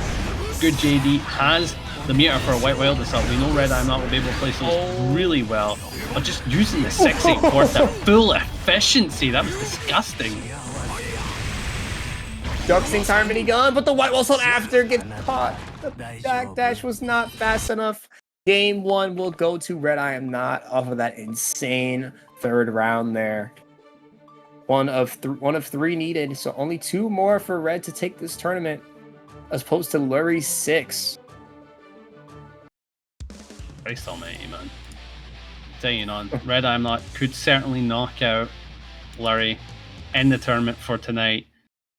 But I don't know, man. I don't know. Don't count out Lurry. They've had a hell of a run. They're feeling the pressure. They understand what it takes to face quite the competitor. So they're not dazed too yet, but certainly putting in good work. Nice 5k again. Close slash 2S for the pickup, but the burst off the table will say no, you don't get any further. But the drone for the denial. Lurry needs to fight out the corner, and they got the bar. Teleport BRC could come out any time. Where's Super BRC? Ooh, command gonna work. Just connects raw with the JD. RedIAmNot not blocking at all. Ooh, double hammer. But didn't really matter much as RedIAmNot just shoots through everything. A bit of a late burst. Had to eat most of those bullets to get it. But oh, wow. Again, the single hit on the JD, the quick RC confirm, and those cancels just add up so fast. That burst is all but gone. If Red gets another big hit, it's going to be super tough because Lurry can't get past it. Oh, there we go. It didn't connect it to the bomb or anything. A decent start for the 2nd round. The White Wild assault to get in, but unfortunately not going to get anything. Has to play cool. And look at this, the health difference. God, they're able to counter drone so damn well. And I feel like that's been the main thing that's allowed Lurry to stay in the set as long as they have, is their call out of the drone. Oi. Nice. Big behemoth. Great route there to get the side swap and a chunk ton of damage with that hard knockdown. Deflect shield getting eaten up by that throw. YRC almost got baited. That was scarily close to getting baited. YRC, whoa, White Wild assault getting avoided just barely. Ducks the minigun again. Hammer doesn't punish, but avoids the 6-2-4 as well. 2E gonna counter it on that gap. Should be enough to kill, but no, but misses the Kara on the YRC? 6. Oh, YRC. the hell. There goes all your meter FDing that. Glove comes out. Walking back and forth, looking for a spot. J2K gets blocked. 6-8-4, not gonna connect, but gets chipped out again because once, as we saw before, the first minigun took all of that meter away, and the second one built up just enough security to chain out the rest of it and ship the rest of Lurry's health out. So now Red, with that good amount of knowledge, is now 1 game away from taking this tournament. Christ almighty, man. Yeah, Lurry's going through it right now. I felt that, like, watching that. I'm like, man, that just, like, that deletes so damn much. Like, the meter disappears, and then your health disappears. And now Lurry is facing tournament points for the first time. RedIAmNot close out this ParagOnline. Being the victor against Lurry, but it's actually pretty nice. Big 2H for the pickup. Has the trumpet, but it's not going to amount to much. You do have the corner. The position is important. And working with it, with your items, is certainly the way to deny Red, but the goddamn minigun. Oh man, again, these super PRCs just keep getting caught before the startup by the behemoth. Now RedIAmNot with another insane amount of damage from one combo is 1 round away from taking it. The JS trading with the love, saving Lurry again from an insane amount of damage, but not this time. Look at the low, converting it to the double cancel. Oh, it's not even a wall break needed to do that much damage. 1 hit will do it now. Right. Has to meter to do so. 5HH from Lurry. Then he fouls an Afro out. Not the worst items, but can get something started. Afro on himself. Love is on deck. Goes for it. Gonna bounce towards RedIAmNot. Into the command grab off the guard crush. Good awareness. Here we go. JD. 5K gonna connect to the frame trap. You have enough to kill here with the super? I don't think so. Yeah, with the super, I think this might give Lurry an opportunity to steamroll. Not gonna kill. Yeah. Goldlewis is too tanky, but 100 meter red, I don't know. Burn it down? No, spend some on the drone instead. Oh my Drone god, hug in the gap corner. assault. Whoa! What happened? I think How were what they Red able wanted to to do was use the drone after the white wall assault. So white wall assault in, let that get blocked and then the drone cover for plus frames. But it ended up being the backwards, like reverse. So it made them super Red was minus. more minus, yeah. Wow, I just can't believe it. I can't believe Lurry went for 6B, and I can't believe that went the way it did. And now Red with a 268, they can certainly get the kill. Went for the low, keeping it cool. Far slash, there's the weight. Oh, but you feel it on your shoulders. Lurry, unfortunately, facing death on the 624's RedIAmNot will be your champion of ParagOnline 45, the Goldlewis Gauntlet. Seeming like a difficult challenge that Lurry was not ready for today, and I don't blame him. Difficult bracket.